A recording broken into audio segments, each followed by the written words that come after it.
বিসমিল্লাহির রহমানির রহিম। পরম করুণাময় ও অসীম দয়ালু আল্লাহর নামে শুরু।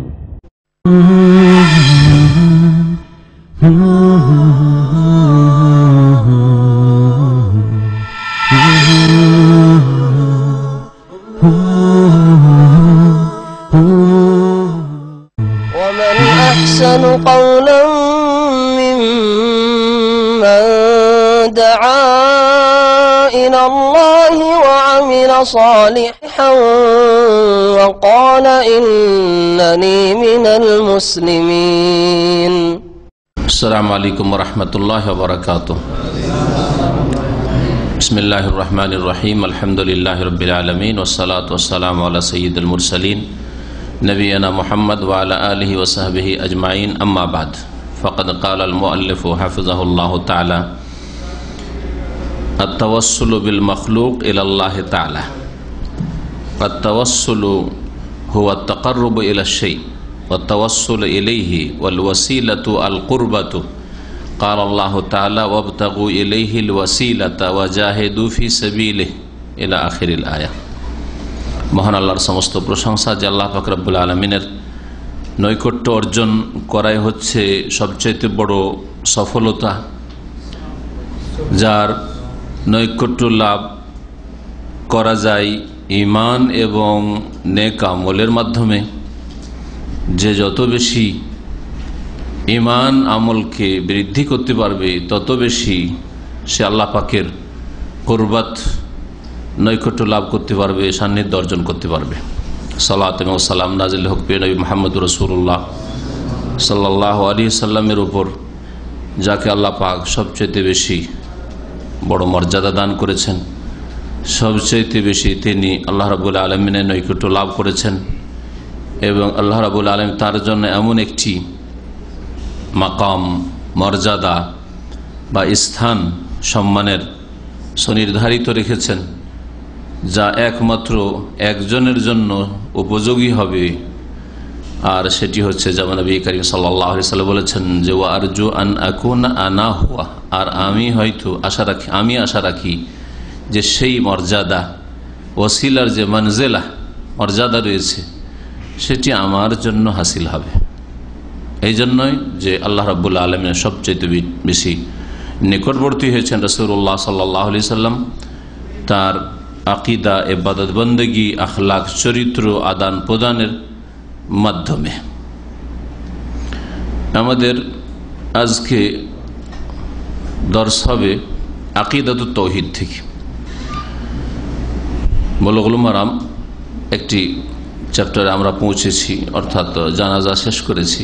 আর তারপরে সে জাকাত বা সিয়াম আছে। জাকাত সিয়াম সম্পর্কে আমাদের অনেক আলোচনা আছে, যার ফলে সেই আলোচনাগুলি আর করব না।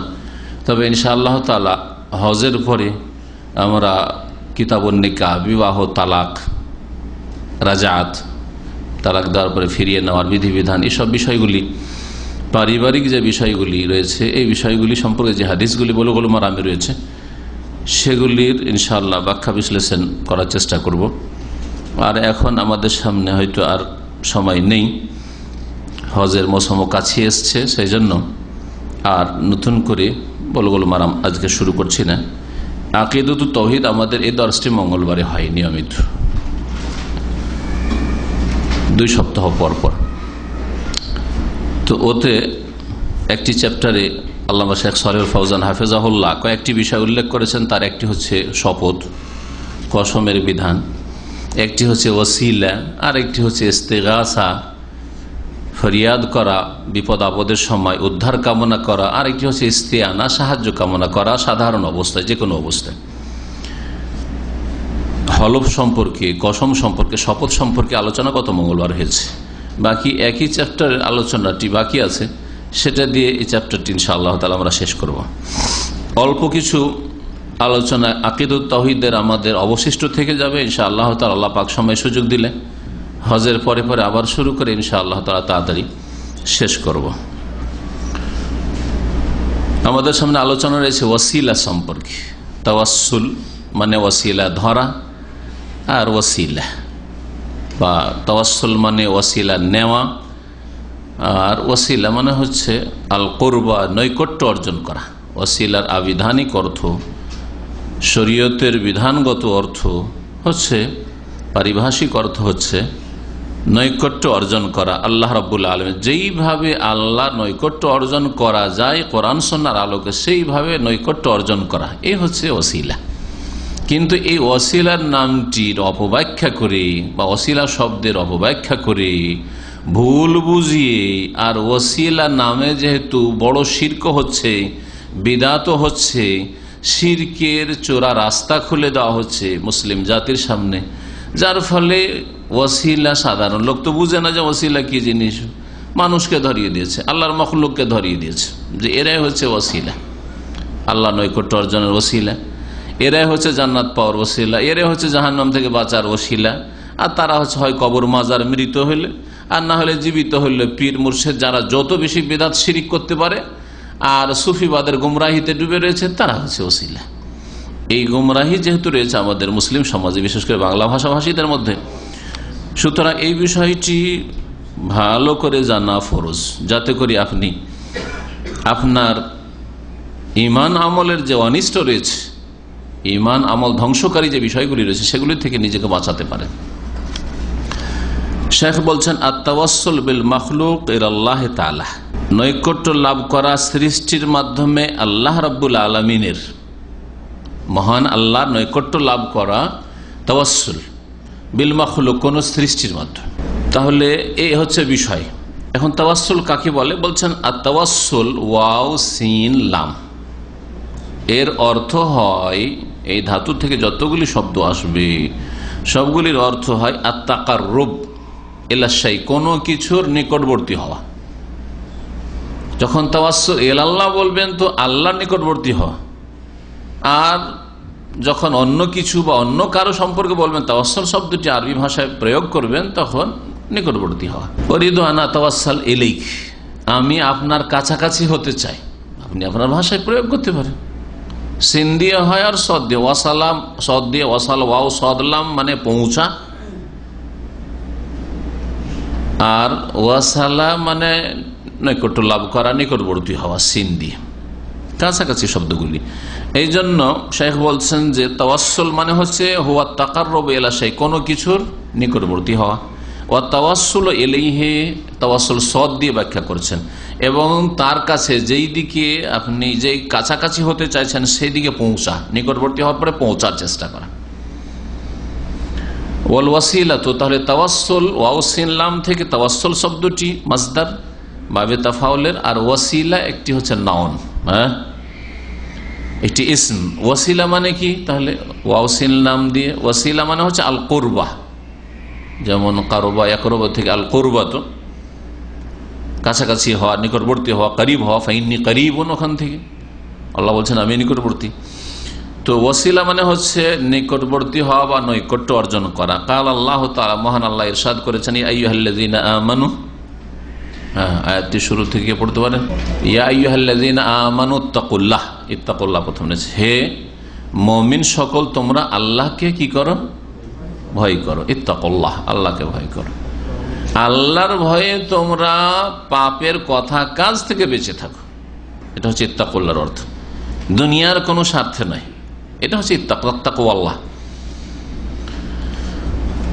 এই জন্য তাকওয়া মানে শাব্দিক অর্থ কিন্তু ভয় হয় না, ভয়ের খৌফ মানে ভয়, ও আমানাহু মিন খৌফ, খাশিয়াতুন মানে ভয় হয়, ভীতি হয়। কিন্তু তাকওয়া যে অর্থ ভয়ের করা হয়েছে, আল্লাহকে ভয় করে, এটা ভাব অর্থ। আল্লাহর ভয়ে, আল্লাহর ভয় রেখে কি করা? বেঁচে থাকা, আল্লাহর অসন্তুষ্টির কাজ থেকে বেঁচে থাকা।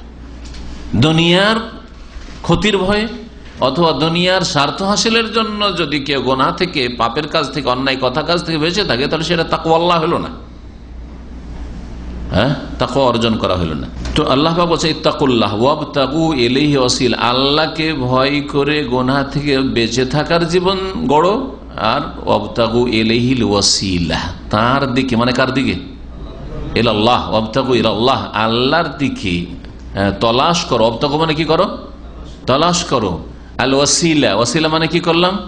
আল কুরবা নৈকট্য, আল্লাহর দিকে পৌঁছার জন্য নৈকট্য তলাশ করো, যে আমি নিকটবর্তী কি করে হব, আল্লাহর কাছাকাছি কি করে হতে পারে। উলাইল কাল্লাযিনা ইয়াদউন ইয়াবতাগুনা ইলা রাব্বিহিমিল ওয়াসিলাতা আইয়ুহুম আকরাব ওয়া ইয়ারজুনা রাহমাতাহু ওয়া ইয়াখাফুনা আযাবাহু ইন্না আযাবা রাব্বিকা কানা মাহযুরা। সূরা ইসরা, সূরা বনী ইসরাঈল আল্লাহ পাক রব্বুল আলামিন এই আয়াত উল্লেখ করেছেন, যাদেরকে তোমরা উপাস্য বানিয়ে ফেলেছো, হ্যাঁ, নেক লোক, লাতুজ্জা মানাত, এই ধরনের যারা এদের মধ্যে নেক ছিল, তারপর নূহ আলাইহিস সালামের যুগে যারা সৎ লোক ছিল ওদের পূজা ওই জাতি মুশরিকরা শুরু করেছিল।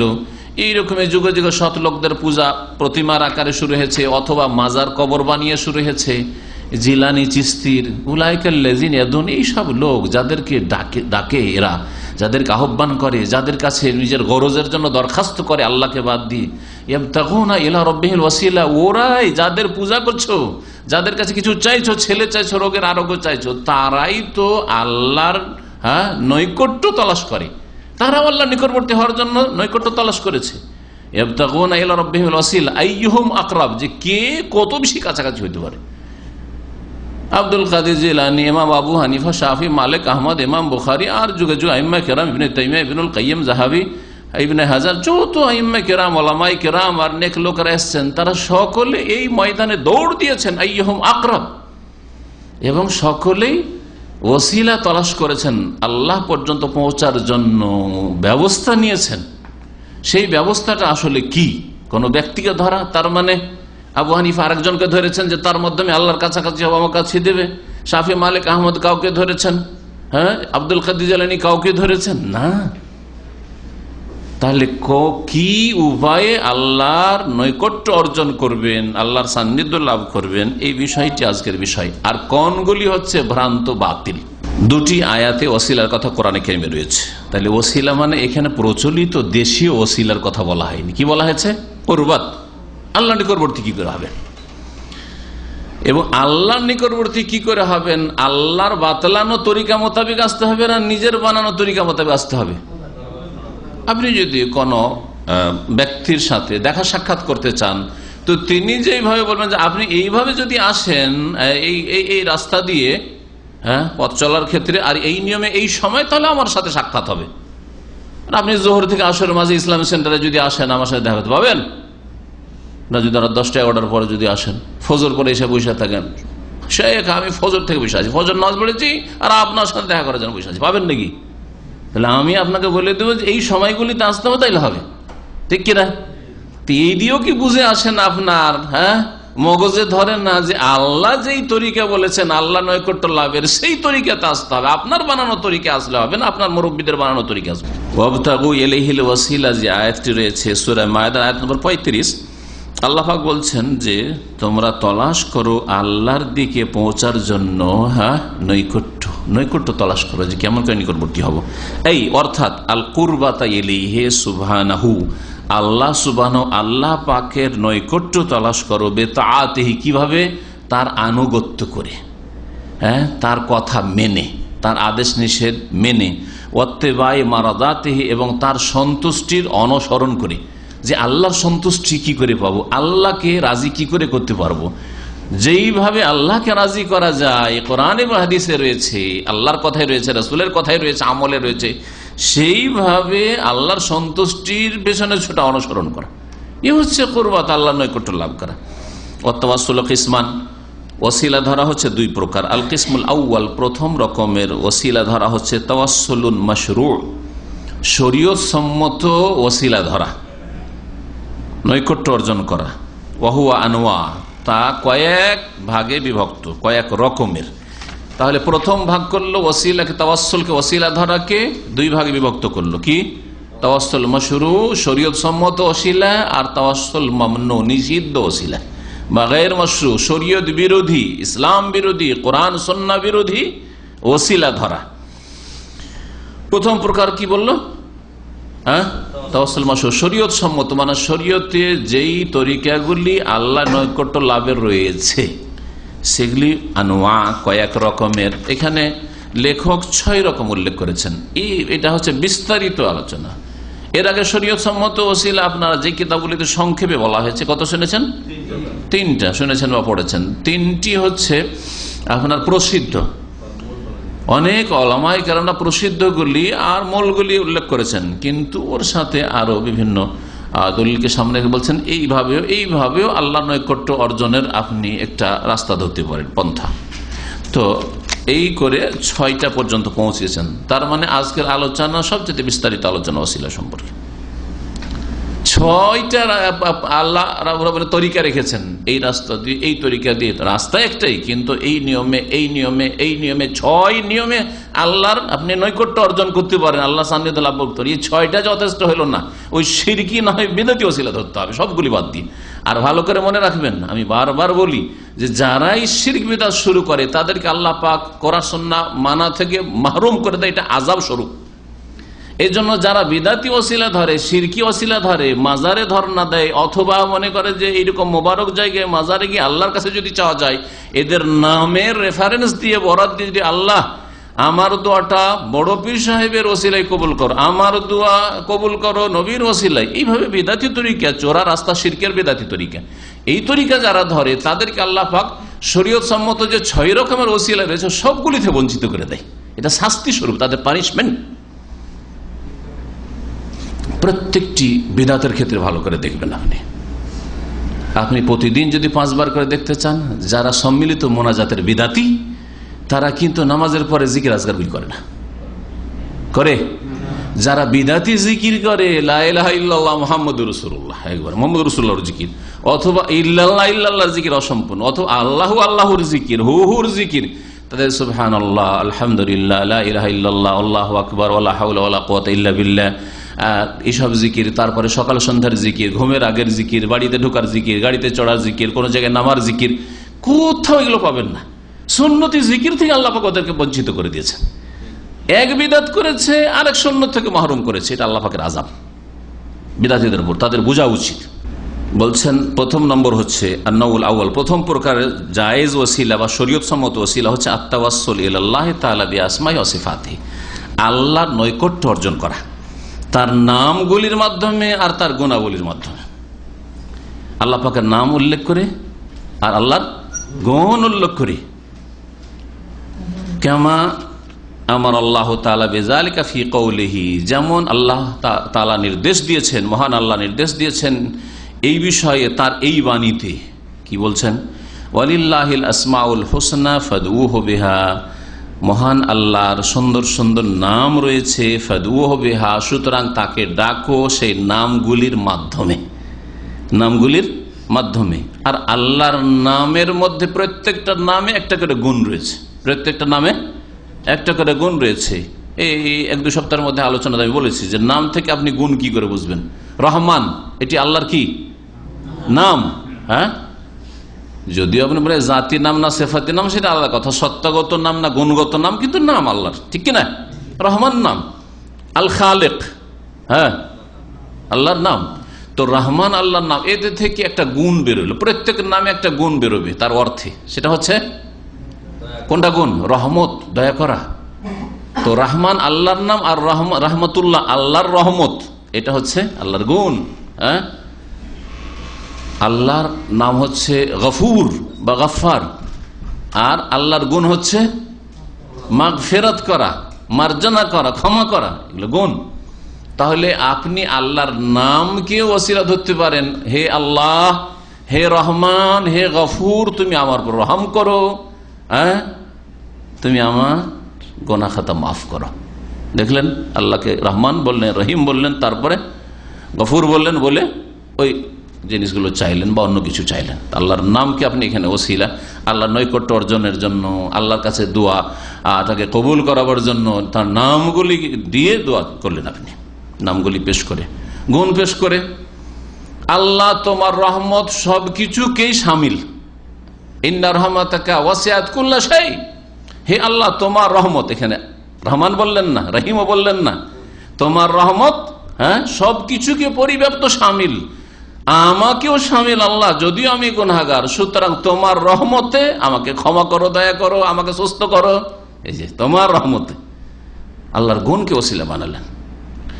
এইভাবে আপনি প্রত্যেকটা নাম থেকে একটা করে গুণ বেরোচ্ছে, ওই আপনি নাম দিয়ে আপনি ওসিলা ধরেন অথবা আল্লাহর গুণকে সামনে রেখে আল্লাহর নৈকট্য অর্জন করেন, আল্লাহর কাছে দোয়া করেন।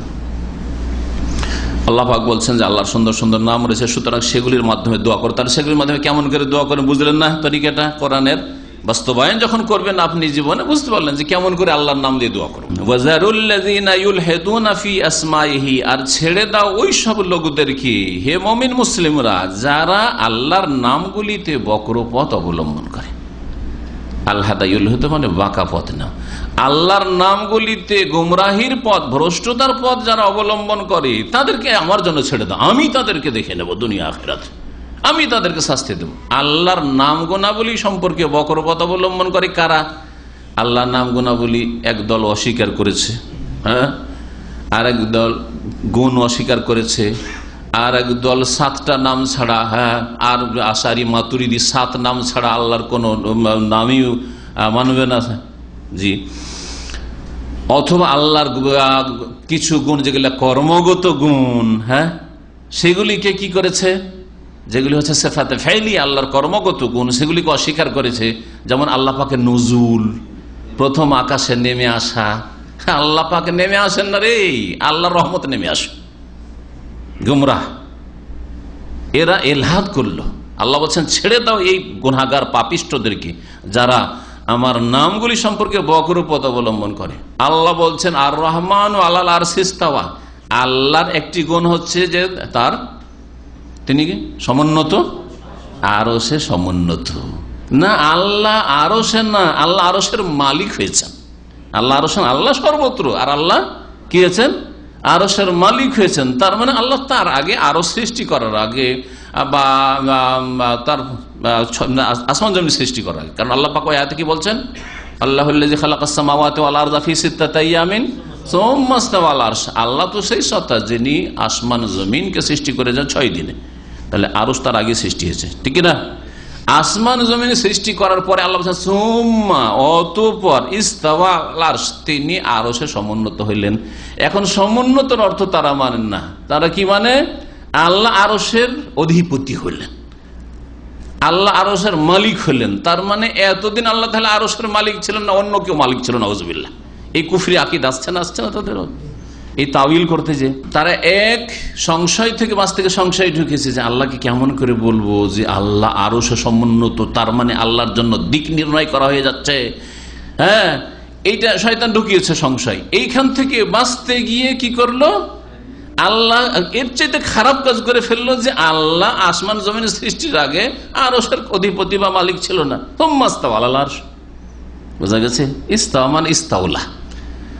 যেমন ওরা বলছে, যেমন দুনিয়ার শাসকদের সম্পর্কে আমরা বলে থাকি যে অমুক সিংহাসন, অমুক রাজা এখন অমুক দেশের সিংহাসনের মালিক হলেন। তার মানে এর আগে সিংহাসনের মালিক সে ছিল না, অন্য কেউ ছিল। এটা কি আল্লাহর ক্ষেত্রে প্রযোজ্য?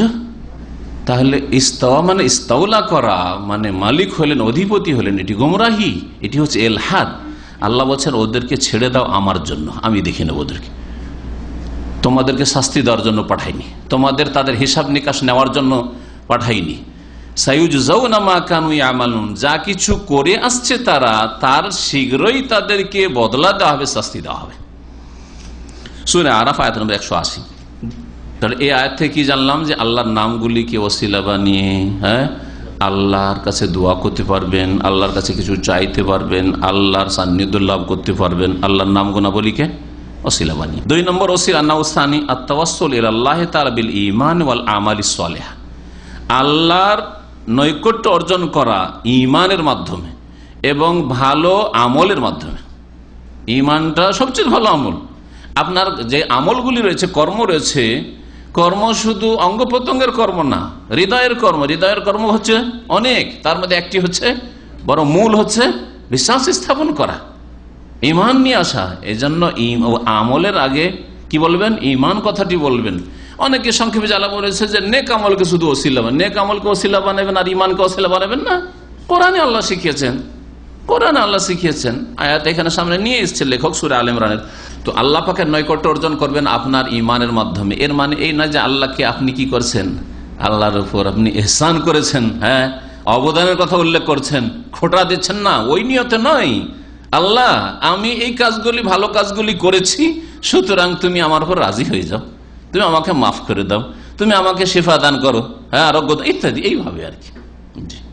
কেন মানুষের নিয়ত নির্ভর করছে। কেউ যদি আমার কিছু উপকার করার পরে এসে বলে শেখ আপনার এই কাজটা করে দিয়েছে, এই কাজটা করে দিয়েছে, এই কাজটা করে দিয়েছে, সুতরাং আমার এই কাজটা করে দেন, এটা খোঁড়া দেওয়া হইলো, তাই না? মান্নান জান্নাতে যাবে না, নবী সাল্লাল্লাহু আলাইহি ওয়াসাল্লাম জান্নাতে মান্নানুন, যে এহসান করার পরে, অনুগ্রহ করার পরে খোঁড়া দেয়, স্মরণ করে যে তোর এই করেছি, এই করেছি। জামাইকে বলছে তোমাকে বিদেশ পাঠিয়েছি বাবা, বিদেশ পাঠিয়েছি, সুতরাং তোমার আচরণটা কেমন হওয়া উচিত না, এই ভাষা বলাটা এটা খোঁটা দেওয়া। একমাত্র যদি প্রয়োজন হয় কখনো, সেটা আলাদা কথা, কিন্তু তারপরেও যাতে করে আপনার এইরকম অবস্থায় আপনার কথাটা বা ভঙ্গিমাটা না যায় যে আপনি যেন ইহসানের কথা উল্লেখ করেছেন, অনুগ্রহের কথা উল্লেখ করেছেন। তবে কেউ যদি ভুলে যায়, ওয়াজাক্কির, স্মরণ করিয়ে দেওয়ার জন্য, এই নিয়তে যে তার জন্য অনেক কিছু করেছে, ভুলে যাচ্ছে, যে বলা যায় যে ছেলেদেরকে কত কষ্ট করে মানুষ করেছেন, আর একজনকে অনেক উপকার করেছেন, সে হয়তো ভুলে গেছে, করতে পারেন। উসমান রাদিয়াল্লাহু তাআলা আনহু যখন এই ইসলাম দ্রোহীরা, বড় ইসলামিক শাসন খলিফা দ্রোহীরা, রাষ্ট্রদ্রোহীরা তার বাড়ি যখন ঘেরাও করলো, নিজে কিনে দিয়েছেন মদিনার পানির কূপ, যেই পানি ছাড়া, মিষ্টি পানি ছাড়া কোনো পানির ব্যবস্থা নেই। নিজে মসজিদ নবীর জায়গা কিনে দিয়েছেন নিজের পয়সা দিয়ে। তাবুক যুদ্ধের সমস্ত খরচ বহন করেছেন তিনি, সুবহানাল্লাহ। আর পানি খেতে দেয় না, ওখান থেকে সমুদ্রের পানি খেতে হচ্ছে উসমান রাদিয়াল্লাহু তাআলা। এই খবিসগুলো পানি বন্ধ করে রেখেছে, অবরোধ, পানি ঢুকতে দেবো না উসমানের বাড়িতে, নাউজুবিল্লাহ। জি হ্যাঁ, এটা হচ্ছে প্রথম খারিজিদের চরিত্র। মসজিদে নামাজ পড়তে যেতে দেবে না, ঘরেই নামাজ পড়তে বাধ্য তিনি। তখন তিনি জানালা দিয়ে সম্বোধন করলেন এইসব বাগীদেরকে যারা ঘেরাও করে রয়েছে, বলে যে দেখো, তোমরা কি জানো না, তিরমিজিতে হাদিস রয়েছে যে নবী সাল্লাল্লাহু আলাইহি ওয়াসাল্লাম বললেন যে মাইয়াশতারি বিরা রুমা তাফালাহুল জান্নাহ, কে এই বীরে রুমা নামক কূপটি ক্রয় করে দিবে, কিনে দেবে, আর আল্লাহর রাস্তায় ওয়াকফ করে দেবে, মুসলিমিন, এবং সেও পানি পান করবে, অন্য মুসলিমেরও পানি পান করবে, সমান তার অধিকার থাকবে অন্যদের মতো, ফালাহুল জান্নাহ, তার জন্য জান্নাত রয়েছে। এই কথা রাসূলুল্লাহ বলেননি সাল্লাল্লাহু আলাইহি ওয়াসাল্লাম? আল্লাহুম্মা নাম, এই কমিনাগুলো বলেছিল হ্যাঁ, কিন্তু পানি খেতে দেবো না। দেখছেন, এই তো মিছিল করা শিখেছে এই খেলাফতদ্রোহীরা, প্রথম পশ্চিমারা যে নিয়ে এসছে এখান থেকে। এটা ইসলাম বিরোধী কাজ। আসলে আমি বলতে চাইছি না কোন একটা বর্তমান পরিস্থিতি সম্পর্কে, আম কথা বলছি, কারণ গণতন্ত্রের যেই জিনিসগুলি রয়েছে অসার, ইসলাম বিরোধী, সবগুলিকে আপনাকে চিহ্নিত করতে হবে, জানতে হবে, সবগুলি অসার, ইসলাম বিরোধী কাজ। বলছিলাম যে দ্বিতীয় প্রকার ওসিলা হচ্ছে কি, আপনার নিজের ইমানকে, আর যে কোনো নেক আমল, হ্যাঁ, একটি অথবা একাধিক, অথবা আমভাবে যে আমি নেক আমল করছি। 2 রাকাত নামাজ পড়লেন, আল্লাহ তোমার গুনাহ মাফ করে দাও, 2 রাকাত নামাজ পড়ে, এই 2 রাকাত নামাজকে ওসিলা বলেন। একটি সিয়াম পালন, রোজা রাখলেন, অথবা আল্লাহ তোমার গুনাহ মাফ করে দাও, ঠিক আছে। 10 টাকা দান করে, আল্লাহ আমার বালা মুসিবত দূর করে দাও, নেক আমলকে ওসিলা বানালেন আপনি। এইভাবে যে কোনো নেক আমল ক্ষেত্রে, মাতা পিতার জন্য কিছু আপনি করলেন, হ্যাঁ, আর তারপরে সেটাকে আপনি আপনার দিন দুনিয়ার গরজ পুরোর জন্য আল্লাহ পাকের কাছে দরখাস্ত করে, আল্লাহ মাতা পিতার যদি সেবাটা তোমার সন্তুষ্টির জন্য করে থাকি, আল্লাহ তুমি আমার ভালো মুসিবত দূর করে। নেক আমলকে আর ইমানকে ওসিলা, আল্লাতী কামা বিহাল মুতাওয়াসসিল, যেই ইমান আমলের সম্পাদন করেছে সে ওসিলা ধারণকারী, যেই ব্যক্তি লাভ করেছে নিজে করেছে, এমন নয় যে আমল আমার আর আপনি ওসিলা পেশ করছেন। আমল হচ্ছে ইমাম আবু হানিফার, জিলানীর, আল্লাহ তুমি তোমার বড় পীর, যেহেতু খুব বড়, আল্লাহ তোমার ওলি ছিলেন, তার আমলের ওসিলাই আমি, তার আমল আপনার কি কাজে আসবে, আমার আমল আপনার কি কাজে আসবে, আর আপনার আমল আমারই কি কাজে আসবে। সেজন্য বলছেন যে যেই ব্যক্তি আল্লাহর নৈকট্য অর্জন করতে চাইছে, সে নিজের ইমান আমলকে আল্লাহর সামনে পেশ করবে, আল্লাহর নিকটবর্তী হওয়ার জন্য, আল্লাহর সান্নিধ্য লাভের জন্য। কামা কালা তাআলা, যেমন মহান আল্লাহ ইরশাদ করেন আন আহলিল ঈমান, মুমিনদের সম্পর্কে আল্লাহ দোয়া শিখিয়েছেন, রব্বানা ইন্নানা সামি'না মুনাদিয়ান ইউনাদি লিল ঈমান, হে আমাদের প্রতিপালক, আমরা শুনেছিলাম একজন আহ্বানকারীর কাছে, নবীর কাছে, ইউনাদি লিল ঈমান, যিনি ঈমানের জন্য আমাদেরকে ডাক দিয়েছিলেন। ইয়া আইয়ুহান নাস কুলু লা ইলাহা ইল্লাল্লাহ, বলো মানুষ যে আল্লাহ ছাড়া কেউ সত্য মাবুদ নেই। আন আমেনু বিরাব্বিকুম, যে আমাদেরকে আহ্বান করেছিলেন সেই আহ্বানকারী, সেই নবী, সেই রাসূল, যে তোমরা তোমাদের রবের প্রতি ঈমান নিয়ে আসো। ফাআমান্না, অতঃপর আমরা ঈমান নিয়ে এসেছিলাম। রব্বানা, হে আমাদের, তাহলে ঈমানকে ওসিলা বানালো না বানালো না? আল্লাহ শিখালেন না শিখালেন না? বান্দাকে শিখালেন এইভাবে তুমি ওসিলা ধরো।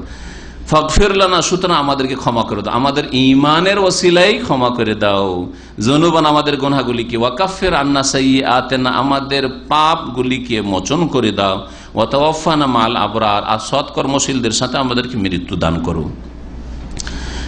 এটা তো আয়াতের দলিল হলো। আর ঈমানের কথা বলা হয়েছে, আমল। সহিহ বুখারীতে যেমন হাদিস রয়েছে, সেটা দেখেন সূরা আল ইমরান আয়াত নম্বর 193। তিনজন ব্যক্তির ঘটনা সহিহ বুখারীতে রয়েছে, লম্বা হাদিস, সংক্ষেপে এখানে করে দিয়েছেন লেখক। আর ওই অংশটুকু ওয়াকামাফি হাদিসে সালাসা, ওই তিনজন ব্যক্তির ঘটনায় যে হাদিসটি বর্ণিত হচ্ছে, আল্লাযিনা ইনতাবাকাত আলাইহিমুস সাখারা, যারা মাঠে মরুভূমিতে সফর করছিল পাহাড়ি এলাকায়, আর ঝড় তুফান যখন উঠে গেল, বাঁচার জন্য গিয়ে এক পাহাড়ের গুহায় ঢুকে পড়লো। যেমন পাহাড়ের গুহায় ঢুকে পড়া, আর ঝড়ের সময় পাথর ঘুষকে এসে যে গুহার মুখটা ছিল পুরোপুরি বন্ধ হয়ে গেল, যেহেতু কবরস্থান হয়ে গেল, তাদের জীবিত ভিতরের কবরস্থানের মতো হয়ে গেল। আর কেউ জানতে পারবেন না আজকালকার মতো পকেটে 2-4টা করে মোবাইল নেই। আল্লাহর কত বড় নিয়ামত! এই নিয়ামত আল্লাহ দিয়েছেন প্রেম করার জন্য না, এই নিয়ামত দিয়েছেন অবৈধ সম্পর্কের জন্য। এই মোবাইল দিয়েছেন শুধু কি করার জন্য? ছবি কাউকে পাঠাচ্ছেন, আর কারো আপনি নিচ্ছেন, শেয়ার করছেন, এই করছেন সেই করছেন, আর কত যে পাপ দেখছেন আপনি সব প্রচার মাধ্যমগুলিতে, সামাজিক যোগাযোগের যেগুলো রয়েছে এগুলিতে। না, আল্লাহর নিয়ামতকে যদি গুনহার কাজে লাগান তো আল্লাহ এই নিয়ামত ছিনিয়ে নেবেন, এই নিয়ামতকে বরকতহীন বানিয়ে দিবেন। সুতরাং আল্লাহ নিয়ামতকে আল্লাহ সন্তুষ্টির কাজে লাগাবেন, এগুলিকে দিনের দাওয়াতের কাজে লাগান। এটা হচ্ছে অস্ত্রের মতো, আল্লাহ সন্তুষ্টির কাজে, দিনের দাওয়ার কাজে লাগাইতে পারেন। আপনি নিজে শুনছেন, সাথে বন্ধুদেরকে শোনাচ্ছেন, আপনি যখন আপনার বাপ মা বা আত্মীয় স্বজনদের সাথে বিবির সাথে তাদেরকে শোনাচ্ছেন, তাদেরকে একটা মোবাইল এই জন্য দিয়েছেন, সেখান থেকে কিছু দিন শিখবে ইত্যাদি। এইভাবে বলছেন যে ফাসাদ্দাত আলাইহিম বাবুল গার, বন্ধ, এই পাথর বন্ধ করে, ফাসাদ্দাত আলাইহিম বাবাল গার, গুহার দরজাকে এই পাথরে বন্ধ করে দিল। ফালাম ইয়াস্তাতিউল খুরুজ, ওরা বেরোতে পারছে না।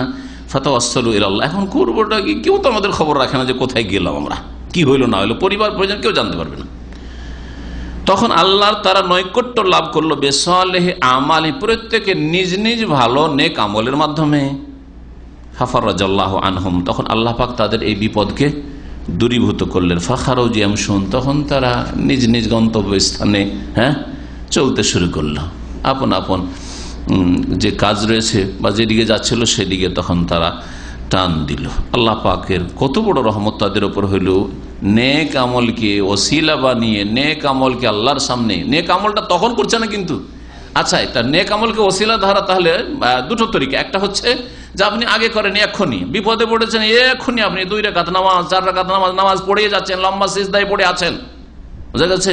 অথবা বালা মুসিবতে পড়েছে, ছেলে অসুস্থ, নিজে অসুস্থ, গরিব মিসকিনকে দান করলেন, বুঝা গেছে? দিনের কাজে খরচ করলেন, আর তারপরে নিয়ত করলেন আল্লাহ আমার বালা মুসিবত এই সাদাকার মাধ্যমে দূর করে দেওয়া যায়, কারণ সাদাকা বালা মুসিবত দূর করে, এই মর্মে অনেক হাদিস রয়েছে, সহিহ হাদিস। এটা হচ্ছে বালা মুসিবত আসার পরে বা আপনি যখন আপনার প্রয়োজন হয়েছে তখনই হয়তো নেক আমলটা করছেন। আর একটা তরিকা হচ্ছে না, বিগতকালে কখনো আপনার লাইফে নেক আমলগুলি করেছেন, আপনি বিপদে পড়ে গেছেন, তখন আল্লাহকে বলেন আল্লাহ আমি এই কাজগুলি তোমার সন্তুষ্টের জন্য যদি করে থাকি, আর তুমি যদি সাদরে গ্রহণ করে থাকো, তো আল্লাহ আমার বালা মুসিবত ওর মাধ্যমে দূর করে দাও। যেমন এই লোকেরা করেছিল, এর আগে তারা করে এসেছিল এই কাজগুলি। কি কাজ ছিল সংক্ষেপে বলেন দেখি? মাতা পিতার খুব অনগত, যতক্ষণ তো মা বাবাকে কিছু না খাওয়াবে, সারাদিন বকরি ছাগল চড়িয়ে সে দুধ পান করাবে, তারপরে ছেলে মেয়ে যত কান্নাকাটি করুক, স্ত্রী ছেলে মেয়ে পরে, আগে মা বাবা।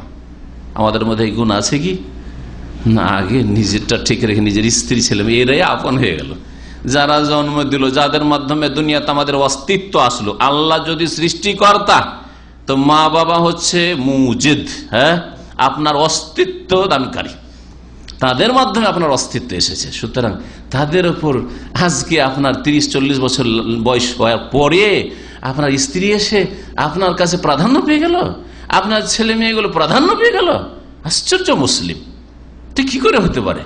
কমন সেন্স যাদের আছে তাদের তো এর ক্ষেত্রে শরীয়তের যদি কোরআন হাদিসের আয়াত হাদিস নাও থাকতো, তাও তো একজন জ্ঞানী মানুষের জন্য এইটুকু যথেষ্ট যে নিজেই বুঝবে যে কার এহসান আমার বড় রয়েছে, আমার বাপ মায়ের এহসান বড় রয়েছে না আমার স্ত্রীর এহসান বড় রয়েছে না আমার ছেলে মেয়েদের এহসান বড় রয়েছে।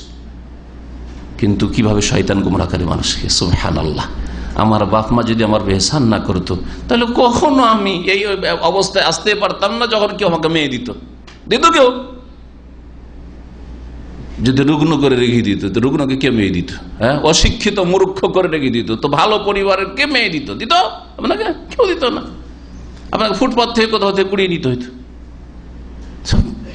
সবসময় এই কথাগুলিকে স্মরণ রাখতে হবে। আর একজন জেনা থেকে, জেনার সব রকমের সুযোগ সুবিধা পরেও যখন তাকে ইত্তাকিল্লাহ, আল্লাহকে ভয় করো, আর যতক্ষণ পর্যন্ত হক আদায় না করছো, অর্থাৎ মোহর দাও, বিয়ে করো, তারপরে তোমার জন্য হালাল, তার আগে আমি হালাল নই, লাফিয়ে উঠে গেল, না এই কাজ আর করবো না, ঘর থেকে বেরিয়ে পালিয়ে গেলাম। আল্লাহ যদি তোমার সন্তুষ্টির জন্য গুনাহ থেকে বেঁচে থাকি তাহলে আমার বালা মুসিবত দূর করে দাও। 3 নম্বরে, হ্যাঁ, ওই শ্রমিকের হক ছিল মাত্র অল্প পয়সা, ওইটা অল্প পয়সা থেকে গেলে 5 বছর পর তো সবকিছুর মূল্য ডবল হয়ে যাচ্ছে আজকাল। ইন্ডিয়া, বাংলাদেশ, পাকিস্তানে, সৌদি আরবে একটু কম, এই কয়েক বছরে খুব বেড়েছে দ্রব্য মূল্য। কিন্তু দেশে কি অবস্থা? প্রত্যেক 5 বছরে যে সুদি ব্যাংকগুলো ডবল দিচ্ছে, কিছুই দেয় না। শুনে রাখেন এই কথাটি, অনেকে বুঝেন না, অনেক মূর্খ লোকেরা মনে করে আরে 5 বছরে ডবল হয়ে গেল, কিছুই দিল না, আপনাকে ঘোড়ার ডিম দিল। কারণ আপনি 5 বছর আগে রেটটা লিখে রাখেন ডায়েরিতে, যে 5 বছর আগে চাউলের দাম বা গোশতের দাম, মাছের দাম কেমন ছিল, আর 5 বছর পরে দেখেন অধিকাংশ জিনিসের ডবল দাম হয়ে যাচ্ছে, অনেক জিনিসের কাপড় চোপড়ে ডবলের বেশি হয়ে যাচ্ছে, আপনার যে বিল্ডিং ম্যাটেরিয়াল রয়েছে সেগুলি ডবলের বেশি হয়ে যাচ্ছে। হচ্ছে না, তাহলে তো কিছুই দেয় না আপনাকে। এজন্য আজকাল কিছু মূর্খরা করছে কি, জমি জায়গাতে তো কিছু হয় না, জমি জায়গায় বিক্রি করে ফিক্সড ডিপোজিট করে রেখে দিচ্ছে। হিন্দুরা এটা ভারতে খুব বেশি করছে। আল্লাহর গজব এটা, আল্লাহর গজব এটা, ভালো করে মনে রাখবেন। এইরকমই যারা ওই কাফেরদের পেছনে পেছনে চলে, যে পয়সা চায়, সামনে মনে হচ্ছে নগদ ফিক্সড ডিপোজিটে 5 বছরে 4 বছর ডবল হয়ে যাচ্ছে ইত্যাদি। না, জমির যে মূল্য বাড়ে ওই হিসাবে কিন্তু মোটেই বাড়ে না আপনার এই ব্যাংকের পয়সায়। আর তারপরে সুদ, যার বরকত নেই, একেবারে আল্লাহ নিশ্চিন্ন করে দেবেন, আল্লাহ পাক ঘোষণা করেছেন। সুতরাং একজন মুসলিম ওই সব হারাম পথে কখনো যেতে পারে না। কি বলছিলাম, ওই শ্রমিকের পয়সাটাকে ওই অবস্থায় যদি এই যে একটা দিরহাম আছে ওটাকে রেখে দিত, তাহলে ওই শ্রমিকের কি কাজে বা লাগতো? হয়তো সামান্য পয়সা, গুরুত্বই ছিল না, ছেড়ে দিয়ে চলে গেছে, কিন্তু বিশাল বকরি ছাগলের পাল করে দিয়েছে। ও তো আশ্চর্য যে এইরকম লোক কোথায় পাবে। আপনি যদি মালিক হন, একটা প্রতিষ্ঠানের মালিক, আর আপনার কাছে যদি কারো বেতন বাকি থাকে 1 মাসের বেতন, আর সেটা যদি আপনার কাছে 2 বছর পর চাইতে আসে, অথবা ধার দিয়ে রেখেছে, আপনাকে ধার দিয়ে, আপনার এহসান করেছে, ধার দিয়ে এহসান করেছে, আর সেই পয়সাটা আপনার কাছে থেকে গেছে, 5 বছর পরে ওই 100 রিয়াল ফিরিয়ে দিচ্ছেন, ওই 1000 টাকা ফিরিয়ে দিচ্ছেন, কি ফিরেলেন আপনি? অথচ 5 বছর পরে, হ্যাঁ, ওই যে 5 বছর আগে যে 1000 রিয়াল দিয়েছিল সেটার মূল্য হয়তো 5000 রিয়াল হয়ে গেছে। হতে পারে না? তাহলে কি দিলেন তাকে আপনি? এই ক্ষেত্রে যদি তার লোভ না থাকে, তার সাথে চুক্তি না থাকার, বেশি করে দেন উচিত। নবী সাল্লাল্লাহু আলাইহি ওয়াসাল্লাম এরকম করেছেন। আল্লাহ পাক রব্বুল আলামিন তাদের নেক আমল যখন তারা পেশ করেছিল, তখন আল্লাহ পাক তাদের কি করেছেন? মুক্তি দিয়েছেন বালা মুসিবত থেকে। 3 নম্বর ওসিলা হচ্ছে আত-তাওয়াসসুল ইলাল্লাহি তাআলা বিতাওহীদি, আল্লাহর তাওহীদ। আল্লাহর তাওহীদটা কিন্তু ঈমানের অন্তর্ভুক্ত। সুতরাং যারা 3 করেছে তারা ওই 2 নম্বরটাতে তাওহীদকে ঢুকিয়ে দিবে। আল্লাহর একত্বকে, আল্লাহর তাওহীদকে ওসিলা বানানো, আল্লাহর সান্নিধ্য লাভের উপায় বানানো। কামা তাওয়াসসালা ইউনূস আলাইহিস সালাম, যেমন ইউনূস আলাইহিস সালাম আল্লাহর তাওহীদ কালিমা লা ইলাহা ইল্লাল্লাহকে ওসিলা বানিয়েছিলেন, কোন ব্যক্তিকে নয়, কোন ব্যক্তির, অন্য কোন ব্যক্তির আমল না। ইউনূস আলাইহিস সালাম ওসিলা বানাচ্ছেন কোন জিনিসটিকে? কালিমায়ে তাইয়্যিবা, যে কালিমায়ে তাওহীদ, তাওহীদ লা ইলাহা ইল্লাল্লাহ, লা ইলাহা ইল্লা আনতা, আল্লাহ তোমার ছাড়া কোনো সত্য মাবুদ নেই, সবগুলি বাতিল। আল্লাহ পাকের কাছে এটা পেশ করেছেন। আল্লাহ পাক বলেছেন ওয়াজান্নুন ইয যাহাবা মুগাদিবান ফাযান্না আল্লান নাকদির আলাইহি ফানাদা ফি যুলুমাত। মা চলাকে স্মরণ করো, নবীকে। ইয যাহাবা মুগাদিবান, যখন রাগ করে নিজের জাতিকে ছেড়ে দিয়ে চলে গেছেন, ফাযান্না, ধারণা করেছিল যে আল্লাহ হয়তো ধরবেন না, আল্লাহ নাকদির আলাইহি, আল্লাহ সক্ষম হবেন না। এই কথা নবীর ক্ষেত্রে কখনো প্রযোজ্য না। তো নাকদেরা মানে নজাইয়েকা, ফাযান্না, তার ধারণা হয়েছিল যে আল্লাহ এই ক্ষেত্রে ধরবেন না, যা আমি অসন্তুষ্ট হয়েছি, এটা কোনো অপরাধ, ভুলের কাজ করিনি, আমি চলে গেলাম এদেরকে ছেড়ে দিয়ে, আল্লাহ পাকের ওহী ছাড়া এটা কোনো ভুলের কাজ আমি করিনি, কিন্তু আল্লাহ পাক ওখানে বড়দের ছোট ভুলটাকে বড় করে ধরেন। তারপরে মাছের পেটে চলে যেতে হলো, লম্বা ঘটনা। ফানাদা ফি যুলুমাত, কয়েক অন্ধকারের ভিতরে আল্লাহকে ডাকলেন। কয়েক অন্ধকার কি? রাতের অন্ধকার, রাতের অন্ধকারে, আর পানির অন্ধকার সমুদ্রে, আর মাছের অন্ধকার, মাছের পেটের অন্ধকার। আল্লাহ ইলাহা ইল্লা আনতা, হে আল্লাহ তোমার ছাড়া কোনো সত্য মাবুদ নেই। সুবহানাকা, তুমি পাক পবিত্র ত্রুটি মুক্ত। ইন্নী কুনতু মিনাজ জালিমিন, আর আমি জালেমদের অন্তর্ভুক্ত হয়েছি। কত সুন্দর দোয়া। হ্যাঁ, আমরা এক একটা করে ভেঙে ভেঙে আল্লাহ এই করেছি, আমি এই করেছি, আমি তওবা করছি, এই করছি, তারপরে দোয়া কবুল হয় না। কারণ আপনার ইমানে ত্রুটি আছে, আপনার আমলে ত্রুটি আছে, আপনার ইখলাস নিষ্ঠায় ত্রুটি আছে। কিন্তু ছোট্ট কথা, লা ইলাহা ইল্লা আনতা, কালেমা তাওহীদ, আর সুবহানাকা আল্লাহর তাসবিহ, ইন্নী কুনতু মিনাজ জালিমিন, আর ভুলের অঙ্গীকার, ভুল স্বীকার করে নাও। আল্লাহ পাক বলছেন ফালাউলা আন্নাহু কানা মিনাল মুসাব্বিহিন, ইউনূস আলাইহিস সালাম যদি এই তাসবিহ, এই দোয়াটি না পড়তো তাহলে লালাবিসা ফি বাতনিহি ইলা ইয়াউমি ইউবাসুন, মাছের পেটে কিয়ামত পর্যন্ত থেকে যেত। মাছও হজম করতে পারতো না, আর ওই মাছের পেট তার জন্য জেলখানা হয়ে থেকে যেত। তাহলে এই দোয়া কত গুরুত্বপূর্ণ। ফানাজ্জাইনাহু মিনাল গাম্মে, তাকে আমি তার দুশ্চিন্তা থেকে, তার বিপদ থেকে আমি মুক্ত করেছি। আর তার জন্য শুধু সীমিত নয়, ওয়াকাযালিকা নুনজিল মুমিন, এইভাবে প্রত্যেক মুমিন যদি দোয়া করে, আল্লাহকে ডাকে, তা আল্লাহ তাকে অসহায় ছেড়ে দেবেন না কখনো। সুতরাং এই দোয়া সকলের জন্য আম, সকলকে শামিল। আল্লাহ পাক যেন সুন্নতি তরিকায় ইউনূস আলাইহিস সালামের দোয়া, আম্বিয়া রাসূলগণের দোয়া করা তৌফিক দান করেন। বিদাতি তরিকা থেকে আল্লাহ বাঁচিয়ে রাখেন, খতমে ইউনূসের বিদাত থেকে আল্লাহ বাঁচিয়ে রাখেন। সুয়া লাখ পড়তে হবে, আর সব দলবল বেঁধে বসতে হবে যে জুটাই সুয়া লাখ। খতমে জালালি পড়তে হবে, ও যায়ও না, থাকেও না, বাপ মরেও না, আবার সুস্থ হয় না, এই দিক নয় ওই দিক, যাবি যা, থাকবি থাক। খতমে জালালির নাকি ফজিলত,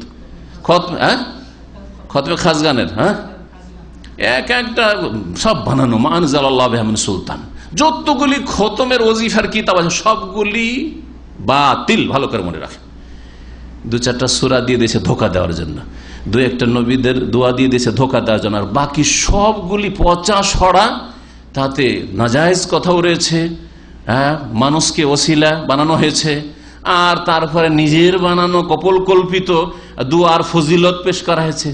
দুরুদে তাজ, কোথায় দুরুদে তাজ? কোন হাদিস আছে? কোন জয়ীফ হাদিস আছে? তোর ফজিলত আবার করতে হইল? হাদিসই আসলো না তো ফজিলত কে বললো? ফজিলত শয়তানে শিখিয়েছে, কোরআনও নেই, হাদিসে নেই, আর অনেক ফজিলত রাখে। তার মানে কে ফজিলত শিখিয়েছে? শয়তান হুজুরে শিখিয়েছে, ওই যে বড় ইবলিস হুজুরে শিখিয়েছে, তাই না? সূরা আম্বিয়ার আয়াত নম্বর 87 হচ্ছে লা ইলাহা ইল্লা আনতা সুবহানাকা ইন্নী কুনতু মিনাজ জালিমিন।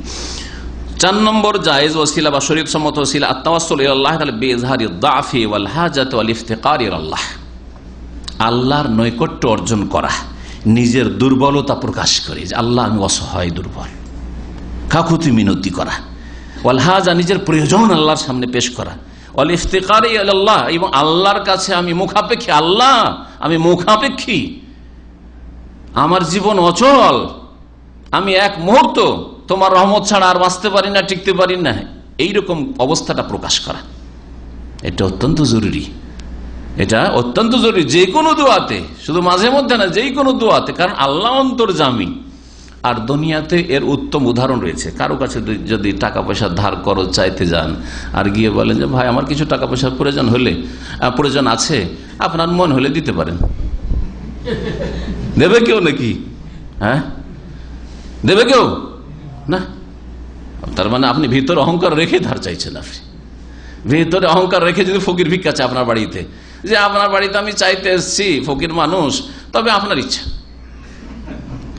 বোঝা গেছে না? বেয়াদবি এটা। তো আল্লাহ রাব্বুল আলামিনের জন্য সবচেয়ে উত্তম দৃষ্টান্ত, ওয়ালিল্লাহিল মাসালুল আলা, আল্লাহ কোরআনে বলছেন, তার জন্য উত্তম দৃষ্টান্ত রয়েছে। আল্লাহ পাকের কাছে নিজের প্রয়োজন যতটা আছে তার চেয়ে বেশি প্রকাশ করবেন আপনি। আল্লাহ ছাড়া আপনি এক মুহূর্ত চলতে পারেন না। সুতরাং আপনি এই যে বেশি বেশি নয়, বরং যতটা আপনার প্রয়োজন রয়েছে ততটাই হয়তো আল্লাহর সামনে আপনি জাহির করতে পারছেন না। দেখেন কামা কাল আইয়ুব আলাইহিস সালাতু ওয়াস সালাম, আইয়ুব আলাইহিস সালামের দোয়া দেখেন, রব্বি আন্নী মাসানিয়া দুররু ওয়া আনতা আরহামুর রাহিমিন। হ্যাঁ, ওয়া আইয়ুবা ইয নাদা রাব্বাহু আন্নী মাসানিয়া দুররু ওয়া আনতা আরহামুর রাহিমিন। স্মরণ করো আইয়ুব আলাইহিস সালাম কি, যাকে মারাত্মক ব্যাধি আক্রান্ত করেছিল, তিনি এই অবস্থায়, কিন্তু সেই ব্যাধিটা এমন ছিল না যেমন আমাদের দেশের বাজারের মার্কেটের ফুটপাতিয়া বক্তারা পেশ করে থাকে, যে একবারে শরীরে পোকা হয়ে গেছিল আর সরে গেছিল আর গন্ধ ছুটছিল আর সবাই গ্রাম থেকে তাড়িয়ে দিয়েছে, সব বাজে কথাই হলো। আল্লাহ কোন নবীকে এত অসহায় আর লাঞ্ছিত অপদস্থ করতে পারেন না। শরীরে পোকা হয়ে গেছে আর তারপরে পোকাগুলোকে ধরে ধরে রাখছে, তুই থাক থাক, এগুলো কিচ্ছা কাহিনী, সব কিসাতুল আম্বিয়ার ফালতু কথা, এগুলো সব। সাধারণ একজন মানুষের এরকম বালা মুসিবত আপনারা জীবনে হয়তো দেখেননি, যে পোকা হয়ে গেছে শরীরে একেবারে। হ্যাঁ, আর আল্লাহর নবী তাকে এইরকম বালা মুসিবত দেন? তবে হ্যাঁ, এটা মারাত্মক কোনো ব্যাধি ছিল, এটা হচ্ছে সহিহ তাফসীর আর এটা হচ্ছে সহিহ ঘটনা, এবং তিনি ধৈর্য ধারণ করেছিলেন। তারপরে তিনি দোয়া করলেন যে আন্নী মাসানিয়া দুররু, হে আল্লাহ আমাকে অনিষ্ট স্পর্শ করেছে। ব্যাধি, দূর এখানে মারাজের অর্থে রয়েছে, রোগ আমাকে স্পর্শ করেছে। ও আনতা আরহামুর রাহিমিন, আর তুমি দয়ালুদের সবচেয়ে বড় দয়ালু। রোগ আমাকে স্পর্শ করেছে আল্লাহ, অসহায় আমি, অচল। ও আনতা আরহামুর রাহিমিন, আল্লাহ তোমার চাইতে বেশি রহম কর্ণওয়ালা পৃথিবীতে কেউ নেই, তুমি সবচেয়ে বড় রহম কর্ণওয়ালা। আপনি নিজের অসহায়তা, হ্যাঁ, নিজের দুর্বলতা, নিজের কমজোরি, আল্লাহ পাকের যে আপনি মুহতাজ মুখাপেক্ষী প্রকাশ করলেন কি করলেন না, তো এইভাবে আপনি নিজের ভাষায় করতে পারেন, যে কোনো ভাষা দিয়ে, ভাঙা চোরা যেই ভাষা আপনার কাছে আছে সেই ভাষায় আল্লাহ শুনবেন। 5 নম্বর ওসিলা আত-তাওয়াসসুল ইলাল্লাহ বিদুআই সালিহিন আল আহিয়া, আল্লাহর নৈকট্য অর্জন করা নেক জীবিত লোকের দুয়ার মাধ্যমে। নেক লোকের দোয়া, অসৎ লোকের দোয়া না। অসৎ লোক কারা? শুধু বেনামাজিরা নাকি? যারা সুদ খায়, ঘুষ খায়, তারা অসৎ লোক। হ্যাঁ, আর যারা মাজারের ব্যবসা করে, শিরিক করে, পীর মুরিদির ব্যবসায়ী, সুফিবাদের, হ্যাঁ, ভ্রান্ত মতবাদ বিশ্বাসী, সেগুলো আল্লাহর ওলি হয়ে বসে আছে নাকি? না, এরা অসৎ। এরা নেক লোক, সলেহীন না, কখনো সলেহীন না, এরা মুফসিদিন। এরা কত লোকের ইমান হরণ করছে। তাহলে আপনি পীর সাহেবের দোয়া নিতে গেছিলাম, পীর সাহেবের দোয়া কি করে দোয়া? এইসব জীবিত থাকলে এদের দোয়া কবুল হবে। বিদাতি, বিদাতি ধর্মের নামে পাপ করছে। আরে যে বিধর্মিতার নামে সুদ ঘুষ খাচ্ছে, ও তো ধর্মের নামে খায় না, ধর্ম ব্যবসা করে খায় না। আর এরা তাবিজের ব্যবসা, এরা আপনার কি বলছে কোরআন খানির ব্যবসা, এরা ওই মৃতকে বক্সানোর ব্যবসা, কুলখানির ব্যবসা, ফাতেহা খানির ব্যবসা, কবর জিয়ারতের ব্যবসা, আর কত রকমের ব্যবসা, ধর্মের ব্যবসা চালাচ্ছে এরা, মাজারের ব্যবসা, এসব ব্যবসা চালাচ্ছে।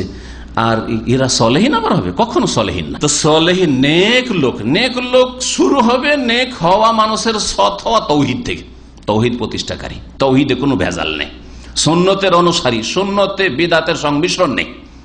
তারপরে তখন ফরজ ওয়াজিব আদায় করনেওয়ালা, ফরজে কোনো ঘাটতি নেই, ফজরের নামাজ পড়ে না, বলছেন সলেহীন, হুজুর যেহেতু মাদ্রাসা পড়া মৌলভী সাহেব না, কখনো চলে না। ফজরের জামাতে যেতে হবে, জামাতে নামাজ পড়া ফরজ, বুঝা গেছে? সলেহীন হওয়ার জন্য কমপক্ষে ফরজ আদায় করনেওয়ালা লোক হইতে হবে। তাহাজ্জুদ পড়ুক আর না পড়ুক, হ্যাঁ, তাহাজ্জুদ যদি তার উপরে পড়তে পারে তারও ভালো, চলে। দিনের দাওয়াতের কাজ করতে পারে, তো শুধু সে নিজে সলে, তার না মুসলেহ, সে সংস্কারক। সলের চাইতে বেশি ফজিলত মুসলেহীনের রয়েছে। সলেহীন যে নিজেকে ঠিক করে, আর মুসলেহীন যে নিজেকে ঠিক করার সাথে সাথে অন্যকেও সংস্কার করা, সংশোধন করার জন্য সচেষ্ট হয়। মুসলেহীনরা সবচেয়ে শ্রেষ্ঠ। মুসলেহীন যেই জনপদে থাকে, যেই এলাকায় থাকে, যে দেশে থাকে, সেই দেশে আল্লাহর আযাব আসে না। জি হ্যাঁ, কিন্তু সলেহীন থাকলে আল্লাহর আযাব আসতে পারে। নেক লোক কিন্তু বোবা শয়তান, বলবে না শিরিককে শিরিক বলবে না, বিদাতকে বিদাত বলবে না, আর নামাজের গুরুত্ব বলবে না, ব্যাস যা চলছে চলছে, বেনামাজির সাথে চলাফেরা, আর ওই হারাম অবৈধ বিদাতি বিবাহ শাদী হচ্ছে, আর বাদ মিলামিশা শেখানো গিয়ে দাওয়াত খাচ্ছে খুব। হ্যাঁ, না, এসব সলেহীন বলতে পারেন সীমিত অর্থে, কিন্তু মুসলেহীন মোটেই না। কিন্তু কুসংস্কারের বিরুদ্ধে যারা বলে, যারা শিরক বিদাতের বিরুদ্ধে বলে, যারা পাপের বিরুদ্ধে বলে, হ্যাঁ, সংশোধন মানুষের করতেছে, এরা হচ্ছে মুসলেহীন। ইন্না লা নুযিউ আজরাল মুসলেহীন বলেছেন। মুসলেহীন কোরআন সুন্নাহকে যারা আঁকড়ে ধরে থাকে আর কোরআন সুন্নাহ দিয়ে যারা আহ্বান করে। তো কি বলছিলাম, যে নেক লোক এবং জীবিত, আবার নেক লোক মারা গেছে, তারপরে যদি দোয়া চান, ইয়া রাসূলুল্লাহ আমার জন্য একটু দোয়া করে দেন, আল্লাহ যেন আমার বালা মুসিবত দূর করেন, আমার রোগটা ভালো করেন, চলবে? রাসূলুল্লাহর কবর কাছে যে কেউ যে দরখাস্ত করে, দোয়া তো নেক লোকের ওসিলা বানাইলো, কিন্তু নেক লোক মৃত, দুনিয়া থেকে চলে গেছেন, তার কর্ম বন্ধ হয়ে গেছে। বন্ধ হয়েছে না হয় নাই? নবী সাল্লাল্লাহু আলাইহি ওয়াসাল্লাম বলছে এজা মাতা ইবনু আদম, আদম সন্তান যখন মারা যায়, মৃত্যুবরণ করে, ইন কাতা আমালুহু, আমল তার বন্ধ হয়ে যায়। তো নবী মুহাম্মদ সাল্লাল্লাহু আলাইহি ওয়াসাল্লাম আদম সন্তান না? হ্যাঁ, জিলানী আদম সন্তান নয়? হ্যাঁ, আবু হানিফা আদম সন্তান নয়? সুতরাং আদম সন্তান মারা গেলে কাজকর্ম তার বন্ধ, যেমন ডিউটি করা বন্ধ, কথা বলা বন্ধ, তেমন দোয়া করা বন্ধ, সবই বন্ধ তার। দুনিয়ার কাজ করা বন্ধ, দিনের কাজ করা বন্ধ। সুতরাং মৃত ব্যক্তির কাছে দোয়া চাওয়া যাবে না। এটা হচ্ছে বিদাত, হারাম এবং শিরকের কাছাকাছি চলে যাওয়া। কারণ আজকে হয়তো ওকে বললো যে আল্লাহর কাছে একটু দোয়া করে দেন, কালকে তাকে শয়তান ওয়াসওয়াসা দিল, মানুষ শয়তান বা জিন শয়তান, আরে তুই ও এত বড় ওলিকে বলছিস আল্লাহর কাছে চেয়ে দিবে, আল্লাহ তোকে ক্ষমতা দিয়ে রেখেছে, ওর কাছে চা না, চাওয়া শুরু করলো। এইভাবে কবর পূজারি বনেছে, এইভাবে মুশরিক পয়দা হয়েছে মুসলিম জাতিতে। এই জন্য এগুলি বড় শিরক না হইলেও শিরকের দ্বারে পৌঁছে যাওয়া, শিরকের তটে চলে যাওয়া। কামাকানা সাহাবা, যেমন সাহাবাই কেরামগণ এজা আজদাবু, যখন অনাবৃষ্টি দেখা দিত তাদের মাঝে, তালাবু মিনান নবী সাল্লাল্লাহু আলাইহি ওয়াসাল্লাম, নবী করিম সাল্লাল্লাহু আলাইহি ওয়াসাল্লামের কাছে তারা দরখাস্ত করতেন, আইয়াদু আল্লাহ আলম, তাদের জন্য যেন আল্লাহর কাছে তিনি দোয়া করেন। ইয়া রাসূলুল্লাহ উদুল্লাহ লানা, আমাদের জন্য দোয়া করেন। জুমা মসজিদে এক সাহাবী আসলো, আর নবী সাল্লাল্লাহু আলাইহি ওয়াসাল্লাম খুতবা দিচ্ছেন, সহিহ বুখারীতে হাদিস আছে, শুনেছেন না শোনেননি হাদিস? ইয়া রাসূলুল্লাহ, আমাদের গবাদি পশু সব মরে গেল, বাড়ি ঘর সব শেষ, আমাদের খাদ্যের কোনো ব্যবস্থা নেই, ছেলে মেয়ে সব হালাক হয়ে গেল। ফাদুল্লাহ আল্লাহ, আমাদের জন্য আল্লাহর কাছে একটু দোয়া করেন, আইয়াসকিয়ানা, যাতে আল্লাহ আমাদেরকে পানি দান করেন, বৃষ্টি দান করেন। সাথে সাথে দোয়া করেন নবী সাল্লাল্লাহু আলাইহি ওয়াসাল্লাম, আল্লাহুম্মা আগিসনা, আল্লাহুম্মা আগিসনা, আল্লাহুম্মা আসকিনা। আর মসজিদ থেকে বেরোতে পারছেন না, এত মুষলধারে বৃষ্টি শুরু হয়ে গেল, এক সপ্তাহ চললো, মদিনা ডুবে গেল। পরের জুমাতে ঠিক খুতবা চলছে, ওই সময় ওই ব্যক্তি কোন রিওয়ায়াতে রয়েছে, আর অন্য রিওয়ায়াতে রয়েছে অন্য কোন ব্যক্তি এসে বলছে, ইয়া রাসূলুল্লাহ তাহাদ্দামাতিল বুয়ুত, বাড়ি ঘর সব ভেঙে পড়ে গেল সব বন্যাতে, আর গবাদি পশু সব ডুবে মরে গেল, শুকিয়ে মরছিল। হ্যাঁ, যেহেতু চারণ ভূমি না, এখন ডুবে মরছে এক সপ্তাহের মধ্যে। কত বৃষ্টি আল্লাহ দিয়েছেন, দোয়া নবী সাল্লাল্লাহু আলাইহি ওয়াসাল্লাম। সাথে সাথে সাহাবীরা বলছেন যে আমরা মসজিদ থেকে বেরিয়ে বাড়ি যেতে যেতে ভিজে গেলাম, এত বৃষ্টি। সুবহানাল্লাহ। আচ্ছা, দ্বিতীয় সপ্তাহে আবার শুনেন নবী সাল্লাল্লাহু আলাইহি ওয়াসাল্লাম দোয়া, আল্লাহুম্মা হাওয়ালাইনা ওয়ালা আলাইনা, হে আল্লাহ আমাদের আশেপাশে বৃষ্টি দাও, ওয়ালা আলাইনা, আমাদের উপর আর বৃষ্টি দিও না, মদিনায় যথেষ্ট বেশি হয়ে গেছে, আল্লাহ আর বৃষ্টি দিও না। এই এতটুকু দোয়া, এত লম্বা দোয়া, আল্লাহুম্মা হাওয়ালাইনা ওয়ালা আলাইনা। আরো কিছু বাক্য অন্য রিওয়ায়াতে রয়েছে, সময়ের স্বল্পতার জন্য বলছিলাম।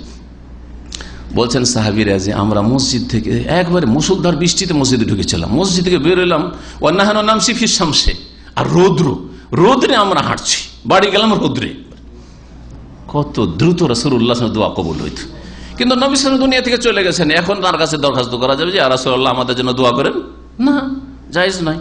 জীবিত ব্যক্তি হইতে হবে। যেমন সাহাবায়ে কেরামগণ নবী সাল্লাল্লাহু আলাইহি ওয়াসাল্লামের কাছে দোয়া চাইতেন, কখন?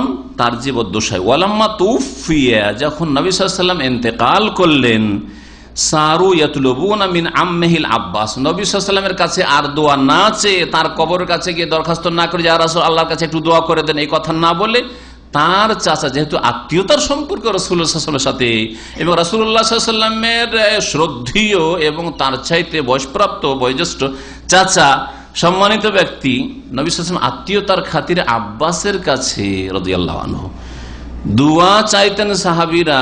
যে দেখেন সহিহ বুখারীতে হাদিস রয়েছে, সেই হাদিসে ইঙ্গিত করা হয়েছে যে নবী সাল্লাল্লাহু আলাইহি ওয়াসাল্লাম যখন বেঁচে ছিলেন তখন তার কাছে যেতাম, আর তিনি দোয়া করতেন বৃষ্টির জন্য, আর আমরা বৃষ্টি পেয়ে যেতাম। এখন তো নবী আমাদের মাঝে নেই, সুতরাং আপনি তার চাচা, আর আপনার আত্মীয়তা রয়েছে রাসূলুল্লাহ সাল্লাল্লাহু আলাইহি ওয়াসাল্লামের সাথে, যেই মর্যাদা আমরা হাসিল করতে পারিনি, সুতরাং আপনি আমাদের জন্য দোয়া করেন। জীবিত লোকের কাছে দোয়া চাইলেন, অথচ রাসূলুল্লাহ সাল্লাল্লাহু আলাইহি ওয়াসাল্লামের সামনে আব্বাস ইমান আমলের মর্যাদায় সিনিয়র না জুনিয়র? চাচা হওয়াতে সিনিয়র হোক গা, কিন্তু ইমান আমলে জুনিয়র। যদি মৃত ব্যক্তির কাছে বা রাসূলুল্লাহ সাল্লাল্লাহু আলাইহি ওয়াসাল্লামের কাছে কবরের কাছে গিয়ে দোয়া চাওয়া জায়েজ হইতো, তো কোন জ্ঞানী সাহাবী, হ্যাঁ, আর সবাই জ্ঞানী তারা, সাহাবীরা এই কাজ করতেন যে সিনিয়রকে বাদ দিয়ে জুনিয়রের কাছে দোয়া চাইতে যেতেন? কখনো চাইতেন না। কি বোঝা গেল? যেটাকে বিদাতির হাদিসটাকে অপব্যাখ্যা করে তাদের নাজায়েজ ওসিলার দলিল বানাচ্ছে, সেটা আমাদের দলিল। ভালো করে শুনে রাখেন, বোঝা গেছে? তারপরে আব্বাসের চাইতে অন্যান্য সাহাবীরা ইমানি মর্যাদায় অনেক এগিয়েছিলেন। আব্বাস কি আবু বকরের মর্যাদায় পৌঁছেছেন, উমরের মর্যাদায় পৌঁছেছেন, ওসমানের মর্যাদায় পৌঁছেছেন, আলীর মর্যাদায় পৌঁছেছেন, হাসান হোসেনের মর্যাদায় পৌঁছেছেন? আমি তো মনে করি নেই। হ্যাঁ, আশরা মুবাশশারের মর্যাদা, আশরা মুবাশশারের মধ্যে আব্বাসের নাম আসে নাই। বুঝা গেছে না? বদরের যুদ্ধে যারা শরীক হয়েছেন, দেখেন নবী সাল্লাল্লাহু আলাইহি ওয়াসাল্লামের সাথে জিহাদের জন্য 313 জন বদরের যুদ্ধে শরীক হয়েছেন সাহাবীরা, একদিকে রাখেন। আর আরেকদিকে আব্বাস বন্দী হয়ে আছেন, কাফেররা বাধ্য করে নিয়ে এসেছিল নবীর বিরুদ্ধে, ভাতিজার বিরুদ্ধে যুদ্ধ করার জন্য। আপনি বলেন যে বদরি সাহাবী 313 জনের চাইতে বেশি শ্রেষ্ঠ আব্বাস? তাহলে এখানেও তো সাহাবাই কেরামগণ কি করলেন? অন্যান্য সাহাবাই কেরাম যারা ইমান আমলে সিনিয়র, তাদেরকে ছেড়ে দিয়ে নবী সাল্লাল্লাহু আলাইহি সাল্লামের চাচার কাছে দোয়া চাইতে গেলেন। কেন? ওইদিকে ইঙ্গিত করেছি যে নবী সাল্লাল্লাহু আলাইহি সাল্লামের সাথে আপনার কি রয়েছে? আত্মীয়তার সম্পর্ক রয়েছে। আত্মীয়তার সম্পর্ক যেহেতু রয়েছে, সেই আশা নিয়ে আপনার কাছে এই দোয়াটা চাইছি। এতে আর একটা জিনিস জানা যায়, ইমান আমলের মর্যাদার ক্ষেত্রে বড় থাকতেও ছোটদের কাছে দোয়া চাওয়া যায়, একাধিক লোকের কাছে দোয়া চাই। জরুরি নয় যে আমাদের সমাজে সবচেয়ে বড় যিনি তার কাছে দোয়া চাইতে হবে। হ্যাঁ, না, অন্যদের কাছে দোয়া চাইতে পারেন। নবী করিম সাল্লাল্লাহু আলাইহি ওয়াসাল্লাম সাইয়্যিদুল মুরসালিন ওমরকে বলছেন, লা তানসানি ফি দুআইকা ইয়া আখি, হে আমার ভাই উমর, তুমি আমাকে তোমার দোয়াতে ভুলে যেও না। রাসূলুল্লাহ সাল্লাল্লাহু আলাইহি ওয়াসাল্লাম দোয়া চাইছেন ওমরের কাছে। সুতরাং আমি যদি আপনাদের কাছে দোয়া চাই তো এটা কোনো খারাপ বিষয় নয়। বুঝা গেছে? তবে একটা কথা মনে রাখেন, দোয়া চাওয়ার ক্ষেত্রে আল্লাহর কোন মাখলুকের, কোন নেক মানুষের এত মুখাপেক্ষী হবেন না যে তার দোয়া ছাড়া আমার চলবে না, বরং নিজের চরকায় নিজে তেল দেবেন আগে। তার মানে নিজে একগ্র চিত্তে ইখলাসের সাথে আপনি দোয়া করতে শিখেন। আপনার দোয়াটা বেশি ফলপ্রসূ হবে যদি তাতে ইখলাস থাকে, একগ্রতা থাকে, আর কায়মনে যদি আল্লাহর কাছে আপনি চাইতে পারেন, তো সেই দোয়া অন্যের দোয়ার চাইতে ভালো। আগে নিজে দোয়া করে দেখছেন যে না, আমার দোয়ার সাথে সাথে আরো নেক লোকদের দোয়ার প্রয়োজন আমি মনে করছি, চাই, তাই ঠিক আছে। কিন্তু আপনি কিছুই দোয়া করবেন না, চেষ্টাও করবেন না, আর বলেছেন শেখ দোয়া করিয়েন। বেনামাজিদের অবস্থা, বেনামাজিকে যখন দিনের কথা বলা হয়, নামাজের কথা, তখন হুজুর দোয়া করেন আল্লাহ যেন তৌফিক দেয়। শুনেছেন না শোনেননি? দেখবেন বেনামাজিকে বললে, হ্যাঁ, পাপ হারাম ব্যবসা করছে, বা সিগারেট খাচ্ছে, ধূমপান করছে, জর্দা খাচ্ছে, এগুলো তো ভালো জিনিস না, এগুলো শরীরের ক্ষতি করবে, ইমানেরও ক্ষতি, এগুলো তো নাজায়েজ জিনিস, কমপক্ষে মাকরু তা তো মানে নাজায়েজ, হারাম না মানলো। বললে হুজুর দোয়া করি না, বদ অভ্যাস হয়ে গেছে, ও ছাড়ারও চেষ্টা করবে না ধূমপান, আর নিজেও কখনো জীবনে আমাকে বিড়ি ছাড়ার তৌফিক দাও, সিগারেট ছাড়ার তৌফিক দাও, জর্দা ছাড়ার তৌফিক দাও, হারাম ব্যবসা ছাড়ার, হারাম রুজি ছাড়ার তৌফিক দাও, চেষ্টাও করলো না, দোয়াও করলো না, আর শুধু হুজুর দোয়া করেন, চলবে? এটা ধোঁকাবাজের, আসলে সংশোধন করতে চায় না নিজেদের। নবী সাল্লাল্লাহু আলাইহি ওয়াসাল্লাম ইন্তেকালের পরে আব্বাস রাদিয়াল্লাহু তাআলা আনহুর কাছে তারা দোয়া চাইতেন বৃষ্টির জন্য, ইস্তিসকার, ফায়াদউ লাহুম, তখন তিনি তাদের জন্য দোয়া করতেন। জীবিত লোকের কাছে হ্যাঁ দোয়া চাইতেন। বোঝা গেছে না? তাহলে প্রচলিত যে আমাদের দেশে যারা অলি আউলিয়া বলে প্রসিদ্ধ বা নবী রাসূলগণ, তাদের ওসিলা, তারা মৃত দুনিয়া থেকে চলে, তাদেরকে ওসিলা বানানো হয়, তার খণ্ডন এই হাদিসে রয়েছে। কেমন করে বুঝবেন? এই পয়েন্টটা বুঝে রাখেন। নবী করিম সাল্লাল্লাহু আলাইহি সাল্লামের মদিনায় সাহাবীরা আব্বাসের কাছে, জীবিতর কাছে দোয়া চাইতে যাচ্ছেন। যদি মৃত বা দুনিয়া থেকে যারা বিদায় হয়েছে তাদের ওসিলা ধরা চলতো, বা তাদের তাদের ব্যক্তিত্বের ওসিলা চলতো, তাহলে তারা রাসূলুল্লাহ সাল্লাল্লাহু আলাইহি ওয়াসাল্লামের ব্যক্তিত্বকে ছেড়ে দিয়ে, এত বড় ব্যক্তিত্বকে ছেড়ে দিয়ে কেন আব্বাসের কাছে দোয়া চাইতে আসবে? তাহলে এই হাদিসে কি রয়েছে? বিদাতীদের খণ্ডন রয়েছে, বিদাতি ওসিলার অসারতা প্রকাশ পায়। পয়েন্টটা ভালো করে মনে রাখবেন। সাহাবাই কেরামরা জীবিত চাচার কাছে আসছেন, অথচ তিনি জুনিয়র, আর নবী সাল্লাল্লাহু আলাইহি ওয়াসাল্লামকে ছেড়ে দিচ্ছেন। তার মানে কোন মৃত ব্যক্তির ওসিলা ধরা, যতই বড় ওলি আর নবী হোক না কেন, চলবে না, কারণ সাহাবীরা এই কাজটা করেনি। অথচ বিদাতি মোল্লারা বলে বুখারীতে ওসিলার কথা আছে, আমরা যে ওসিলা ধরে বুখারীতে আছে, আর বুখারীতে তোমাদের খণ্ডন আছে, বুখারীতে তোমাদের দলিল না, বুখারীতে তোমাদের খণ্ডন আছে, যে তোমরা যে বাতিলপন্থী, তোমাদের এই ওসিলা ধরা, ব্যক্তিকে ওসিলা ধরা, মৃত ব্যক্তিকে ওসিলা ধরা, এটা হচ্ছে তোমাদের যে বাতিল আকীদা, এটা হচ্ছে শিরকের কাছাকাছি চলে যাও, এইসব কথা আছে। সহিহ বুখারীর হাদিস এটি, যে আব্বাস রাদিয়াল্লাহু আনহু ঘটনা। 6 নম্বর ওসিয়া আন্নাউ সাদেস, 6 নম্বর হচ্ছে আত্তাওয়াসসুল ইলাল্লাহ বিল ইতিরাফ বিযাম, গুনার অঙ্গীকার করে আল্লাহর নৈকট্য লাভ করা। গুনার অঙ্গীকার করে, স্বীকার করেন আপনি যে আল্লাহ আমি গুনাহ করেছি, আল্লাহ আমি ভুল করেছি, আমি আল্লাহ পাপ করেছি, আমি আল্লাহ জুলুম করেছি, এইভাবে আল্লাহ নৈকট্য লাভ করা, যেমন মুসা আলাইহিস সালামের দোয়াতে রয়েছে। মুসা আলাইহিস সালাম অনিচ্ছাকৃত একটা ঘুষি দিয়েছিলেন একটা কিবতীকে, ফেরাউন বংশের লোককে। একটা ঘুষি দিতে লোকটি মরে গেল। তখন কালাহাজামিন আমালি শয়তান, ওহ এটা শয়তানের কাজ হয়ে গেল, আমি ইচ্ছা করে মারার তো ইচ্ছা করি না, একটা ঘুষি দিয়েছিল ধাক্কা দেবো চলে যাবে, আর মারামারি করবে না। এবং ইসরায়েলি যে লোকটি মুসা আলাইহিস সালাম বংশের, সেটা দুর্বল ছিল, তার মুখে একটা ঘুষি দিয়ে তাদের ঝগড়াটা ছুটিয়ে দিতে চেয়েছিলেন। আল্লাহর কাছে তওবা করে তিনি বলেছেন, কালা মুসা আলাইহিস সালাম বলে, রব্বে ইন্নী যালামতু নাফসি, হে আমার প্রতিপালক, আমি আমার ওপর জুলম করেছি, অত্যাচার করেছি গোনাহ করে, ফাগফিরলি, সুতরাং তুমি আমাকে মাফ করে দাও। তাহলে গোনাহ করেছি এই কথা স্বীকার করা, এটাও ওসিলা আল্লাহর নৈকট্য লাভের উপায়। এটা শুধু এই আয়াত থেকে হয় না, বরং আদম আলাইহিস সালাম প্রথম মানুষের দোয়া কি বলেছেন, হাওয়া আলাইহিস সালামের দোয়া, রব্বানা যালামনা আনফুসানা ওয়া ইল্লাম তাগফির লানা ওয়া তারহামনা লানাকুনান্না মিনাল খাসিরিন। এতে কয়েকটি ওসিলা, যে ছটি ওসিলা শরীয়ত সম্মত বয়ান করা হলো, কয়েকটি ওসিলার কথা এখানে উল্লেখ আছে। প্রথম কথা রব্বানা যালামনা আনফুসানা, ভুল স্বীকার করা, 6 নম্বর ওসিলা আসলো। ওয়া ইল্লাম তাগফির লানা ওয়া তারহামনা, আল্লাহ তুমি যদি আমাকে ক্ষমা না করো আর আমাদের উপর দয়া না করো, তাহলে কি হবো, লানাকুনান্না মিনাল খাসিরিন, সর্বনাশ হয়ে যাবে, আমাদের ধ্বংস হয়ে যাবে, আল্লাহ ক্ষতিগ্রস্ত জাহান্নামী হয়ে যাব, আল্লাহ তুমি মাফ করে দাও। তাহলে এখানে অসহায়তা প্রকাশ করেছে। 4 নম্বর রয়েছে নিজের দুর্বলতা প্রকাশ করা, প্রয়োজন প্রকাশ করা, অসহায় অচল আমার জীবন, এটাও রয়েছে তাতে। আল কিসমুস্তানি, দ্বিতীয় রকম হচ্ছে ওসিলা, যে প্রথম ওসিলাকে 2 ভাগ করা হয়েছিল, তাওয়াসসুল গায়রে মাশরু, শরীয়ত বিরোধী ওসিলা, ওয়া হুয়া তাওয়াসসুলু বিমা আদাল আনওয়াইল মাযকুরা ফি তাওয়াসসুলিল মাশরু, শরীয়ত সম্মত ওসিলাই যে 6 রকমের ওসিলা বয়ান করা হলো, সেগুলি বাদ দিয়ে যতগুলি ওসিলা আছে সবগুলি হয় বিদাতি না হয় শিরকি, সেগুলি হচ্ছে শরীয়ত বিরোধী ওসিলা। কাতাওয়াসসুল, যেমন ওসিলা ধারা বেতালাবি দুআয়ে, দুআ তলব করি, ওয়া শাফাআতে, সুপারিশ তলব করি, মিনাল আমাত, মৃত্যুর কাছে, মৃত ব্যক্তির কাছে সুপারিশ চাওয়া, ইয়া রাসূলুল্লাহ আমার জন্য সুপারিশ করিয়েন, হ্যাঁ হে ইমাম সাহেব আপনি ইমামে আজম আমার জন্য সুপারিশ করিয়েন, হ্যাঁ এইভাবে। অথবা তার কাছে দোয়া আছে, ওয়াতাওয়াসসুল বিজাহিন নবী সাল্লাল্লাহু আলাইহি ওয়াসাল্লাম, এই রকমের নবী সাল্লাল্লাহু আলাইহি ওয়াসাল্লাম মান মর্যাদা পেশ করি, হে আল্লাহ তোমার নবীর যে মর্যাদা, তোমার কাছে মাকাম মর্তবা রয়েছে, তার ওসিলায় তোমার কাছে দোয়া করি, যা মানে মর্যাদা, এটাও বিদআত। ওয়াতাওয়াসসুল বিজাতিল মাখলুকিন, কোন সৃষ্টির ব্যক্তিত্বকে ওসিলা বানানো, অথবা কোন সৃষ্টির মাখলুকদের হক আল্লাহর উপর যে অধিকার রয়েছে এই বলে ওসিলা ধরা।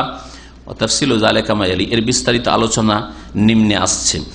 প্রথম হচ্ছে তালাবুদ দুআ মিনাল আমওয়াত, সরাসরি ওসিলাকে মৃত ব্যক্তির কাছে দোয়া করা, লা ইয়াজুজ, জায়েজ নয়। লিআন্নাল মাইয়িত লা ইয়াকদিরু আলা দুআ, কারণ মৃত ব্যক্তি আপনার আহ্বান শুনেও না, আর আহ্বানের সাড়াও দিতে, প্রথম কথা শুনতে হবে, সাড়া দেওয়ার জন্য কি করতে হবে, শুনতে হবে, আপনার আওয়াজটা তার কান পর্যন্ত পৌঁছে নাও। অমান তবে মুসমিন মাল ফিল কবুর, আল্লাহ করে বলছেন কবরে যারা চলে গেছে, যে চলে গেছে তাকে শোনাই দিতে পারে না। 2 নম্বর কথা, শোনার পরে পারবে কিনা সহযোগিতা করতে, সাহায্য করতে, এটা একটা বিষয়, ঠিক না। দুনিয়ার ক্ষেত্রে একটা লোক বলে ভাই শোনেন, একটু শুনতে হবে তাকে, যদি নাই শুনে আপনি চিৎকার করছেন, ওইদিকে শুনলেন না, টান দিয়ে চলে গেল, হবে? গাড়িতে যাচ্ছে আর আপনি ভাই বলছেন, শুনলোই না, কিছু দেখলো না, তো কাজ হবে না। তাহলে প্রথম শুনতে হবে মৃত ব্যক্তিকে, 2 নম্বর শোনার পর ক্ষমতা থাকতে হবে সাহায্য করার। মৃত ব্যক্তির কোনোটাই না শোনার ক্ষমতা আছে, না সাহায্যে এগিয়ে আসার ক্ষমতা আছে। বলছেন কারণ মৃত ব্যক্তি দুয়ার উপর সক্ষম না, কামা লা ইয়াকদিরু আলাইহি ফিল হায়াতে, যেমন জীবিত অবস্থায়, জীবদ্দশায়ও, জীবিত যদি আল্লাহর নেক বান্দার কাছে দোয়া করেন যে আপনি আমার গুনাহ মাফ করেন, আপনি আমার বালা মুসিবত দূর পারবে, ও সাধারণ খেতে পারবে না। ওয়া তালাবু শাফাত মিনাল আমওয়াত, মৃত ব্যক্তির কাছে সুপারিশ তলব করা, লা ইয়াজুজ, এটাও জায়েজ নয়। কেন? লিআন্না ওমর বিন খাত্তাব, কারণ ওমর বিন খাত্তাব, তারপরে মুআবিয়া বিন আবি সুফিয়ান রাদিয়াল্লাহু আনহুমা, এরা ওমান বিহাদরাতিহিম মিনাস সাহাবাতি ওয়া তাবিঈন লাহুম বিইহসান, তাদের সামনে যে সব সাহাবায়ে কেরাম উপস্থিত ছিলেন এবং তাবেঈনরা উপস্থিত ছিলেন, লাম্মা আজদাবু, তাদের জামানাগুলিতে যখন দুর্ভিক্ষ দেখা দিত, অনাবৃষ্টি দেখা দিত, ইস্তাসকাউ, তখন তারা বৃষ্টি তলব করতেন, ওয়া তাওয়াসসালু, আর ওসিলা গ্রহণ করতেন, ওয়াস্তাশফাউ, আর সুপারিশ চাইতেন, বেমান, এমন ব্যক্তির, কানা হাইয়ান, যে জীবিত হইত, জীবিত ব্যক্তির কাছে দোয়া চাইতেন যে একটু দোয়া করে দেন আমাদের জন্য। কাল আব্বাস, যেমন আব্বাসের কাছে, ইয়াজিদ বিন আসওয়াদ, নেক লোক ছিলেন তাবেঈনদের মধ্যে, তার কাছে, ওয়ালাম ইয়াতাওয়াসসালু ওয়ালাম ইয়াস্তাশফিউ ওয়ালাম ইয়াস্তাসকু বিন নবী সাল্লাল্লাহু আলাইহি ওয়াসাল্লাম, তারা না ওসিলা ধরেছেন নবীর, না নবীর কাছে সুপারিশ তলব করেছেন, না নবী সাল্লাল্লাহু আলাইহি ওয়াসাল্লামের কাছে নিজে সরাসরি বৃষ্টি চেয়েছেন, যে ইয়া রাসূলুল্লাহ বৃষ্টি দেন বা বৃষ্টি আল্লাহর কাছে চেয়ে দেন, কিছুই করেন না। লা ইনদা কবরিহি, না নবীর কবরের কাছে এসে, ওয়ালা ইনদা গায়রিহি, না অন্য কোনো জায়গা থেকে দূর থেকে, না অন্য কোনো কারো কবরের কাছে। বাল আদালু ইলাল বাদাল, বরং তারা বিকল্পের দিকে গেছেন। যেহেতু নবী সাল্লাল্লাহু আলাইহি ওয়াসাল্লাম দুনিয়া থেকে চলে গেছে, সেজন্য বিকল্পের দিয়ে গেছেন। কাল আব্বাস, যেমন আব্বাসের কাছে দোয়া চেয়েছেন, ইয়াজিদের কাছে দোয়া চেয়েছেন, যারা জীবিত ছিল আর দোয়া করতে সক্ষম কিন্তু দিতে সক্ষম নয়।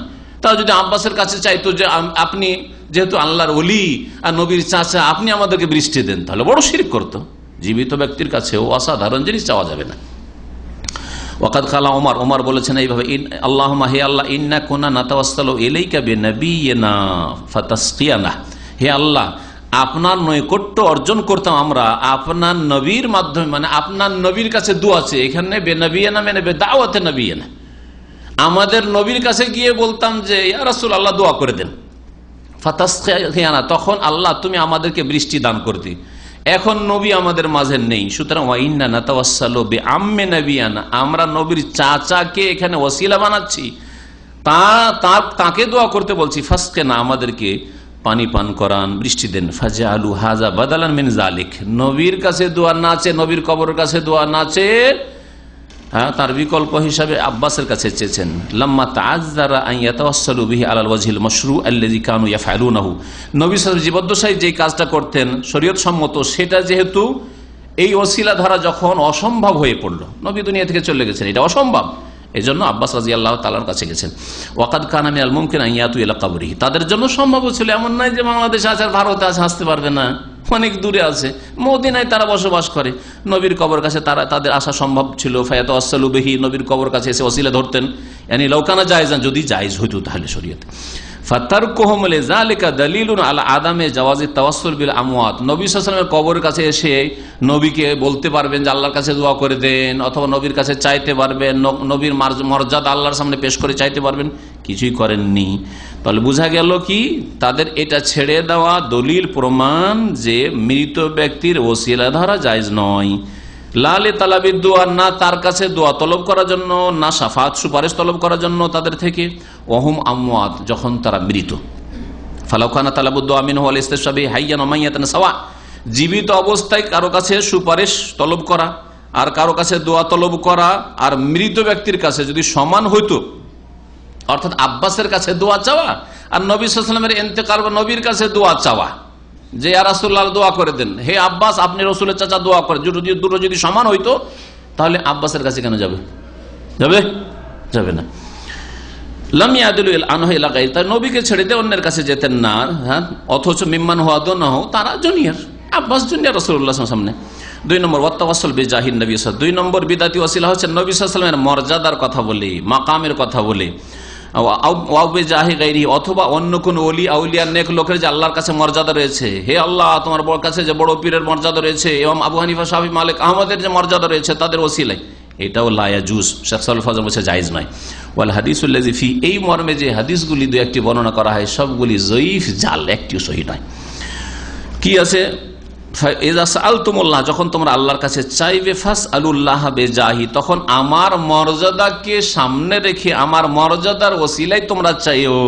ফাইন্না জাহি ইনদাল্লাহি আযীমুন, কারণ আমার মর্যাদা আল্লাহর কাছে বড় মহান, বড় উঁচু। হাদিসুন মাকযুব, শেখ সালেহ ফাজল বলছে এটি হচ্ছে মিথ্যা হাদিস। মিথ্যা হাদিস মানে জাল, বানাওয়াট। লাইসা ফি শাইইন মিন কুতুবিল মুসলিমিন আল্লাতী ইউতামাদু আলাইহি, এমন কোন মুসলিমদের হাদিসের কিতাবে নেই যেটা নির্ভরযোগ্য কিতাব। বুখারীতে শুরু, বুখারী না, হ্যাঁ, বুখারী, মুসলিম, আবু দাউদ, নাসাঈ, তিরমিজি, ইবনে মাজাহ, কোন হাদিসের কিতাবে নেই। ওয়ালা যাকারা আহাদু মিন আহলিল বিল হাদিস, আর না যারা হাদিসের জ্ঞানী মুহাদ্দিসিন কেরাম তারা কি হাদিস উল্লেখ করেছেন। ওয়া দামা লা ইয়াসহু ফিহি দলিল, এই মর্মে যখন কোন দলিল সহিহ শুদ্ধ নেই, ফাহুয়া লা ইয়াজুজ, সুতরাং কোন বড় ব্যক্তিত্বের মর্তবা আর মর্যাদাকে পেশ করে আল্লাহর সামনে ওসিলা বানিয়ে দোয়া করা জায়েজ নয়। লিআন্নাল ইবাদাত লা তাসবুতু ইল্লা বিদালিল সারি, কারণ ইবাদত স্পষ্ট দলিল ছাড়া প্রমাণিত হয় না। সহিহ শুদ্ধ আর স্পষ্ট দলিল ছাড়া ইবাদত প্রমাণিত হয় না। 3 নম্বর ওসিলা, নাজায়েজ ওসিলা হচ্ছে ওয়াতাওয়াসসুল বিজাওয়াতিল মাখলুকিন লা ইয়াজুজ, আল্লাহর সৃষ্টি মখলুক, কোন মানুষ, জিন, ফেরেশতার ব্যক্তিকে ওসিলা বানিয়ে দোয়া করা। আগেরটা ছিল 2 নম্বরটা ছিল মর্তবা, তাই না? এটা হচ্ছে ব্যক্তিকে, লিআন্নাহু ইন কানাতিল বাউলিল কাসাম, কারণ ব্যক্তির ক্ষেত্রে বা যদি শব্দটি ব্যবহার করে শপথের জন্য, যে আল্লাহ তোমাকে উমুকের কসম দিচ্ছি, জিলানির কসম দিচ্ছি, রসুলের কসম দিচ্ছি, ফাহুয়া ইকসামুন বিহি আলাল্লাহ তাআলা, তার আল্লাহকে কসম দেওয়া অন্যের, আর অন্যের কসম করা কি শিরক। ওয়া ইন কানাল ইকসাম বিল মাখলুক আলাল মাখলুক লা ইয়াজুজ, ওয়া ইযা কানাল ইকসাম বিল মাখলুক আলাল মাখলুক লা ইয়াজুজ, যেখানে শরীয়তের বিধানে আল্লাহর সামনে কারো না, বরং এক সৃষ্টির জন্য আর এক সৃষ্টির কসম করা, যদি আপনি ধরেন আপনার কফিলের কাছে যাবেন, হ্যাঁ, কফিলের কাছে গিয়ে আপনার একটা কাজ করে নিতে হবে, ছুটি নিতে হবে, ছুটি দিচ্ছে না, হ্যাঁ, বা আপনার বস ছুটি দিচ্ছে না, তখন যদি বলেন আপনাকে সৌদি আরবের গ্র্যান্ড মুফতির কসম দিচ্ছি, মখলুকের কসম দিলেন মখলুকের কাছে, সৃষ্টির কাছে, এইটা কি জায়েজ? এটাই যদি জায়েজ না হয়, তাহলে আল্লাহকে যদি বলেন আল্লাহ তোমাকে তোমার প্রিয় নবীর কসম দিচ্ছি, জিলানির কসম দিচ্ছি, তাহলে আরো বড় অপরাধ হইল কিনা? হ্যাঁ, ও কথাই বলছেন ওয়াহুয়া শিরকুন, আর এটা হচ্ছে শিরক, যেমন হাদিসে রয়েছে ফাকাইফা বিল ইকসাম, আল্লাহ ছাড়া অন্যের কসম করা হচ্ছে শিরক। ফাকাইফা বিল ইকসাম বিল মাখলুক আলাল খালিক, তাহলে কি অবস্থা হতে পারে সৃষ্টির কসম করা আল্লাহর সামনে, আল্লাহ রাব্বুল আলামিনের সামনে। ওয়াইন কানাতিল বাউলিস সাবাব, বাটা যদি কারণ বয়ান করার জন্য আসে, আসালুকা বিফুলানিন, হে আল্লাহ তোমার কাছে চাইছি অমুকের মাধ্যমে, ফাল্লাহু সুবহানাহু লাম ইয়াজালিস সাওয়াল বিল মাখলুক সাওয়াবিল লিজাবাতি, আল্লাহ রাব্বুল আলামিনের দ্বীনে কোরআন এবং হাদিসে কোন মাখলুককে দোয়া কবুলের উপায় বলে আখ্যায়িত করা হয়নি, যে আপনার দোয়া কবুল হওয়ার জন্য কারো মাধ্যম ধরে আসতে হবে, এইরকম কথা শেখানো হয়নি।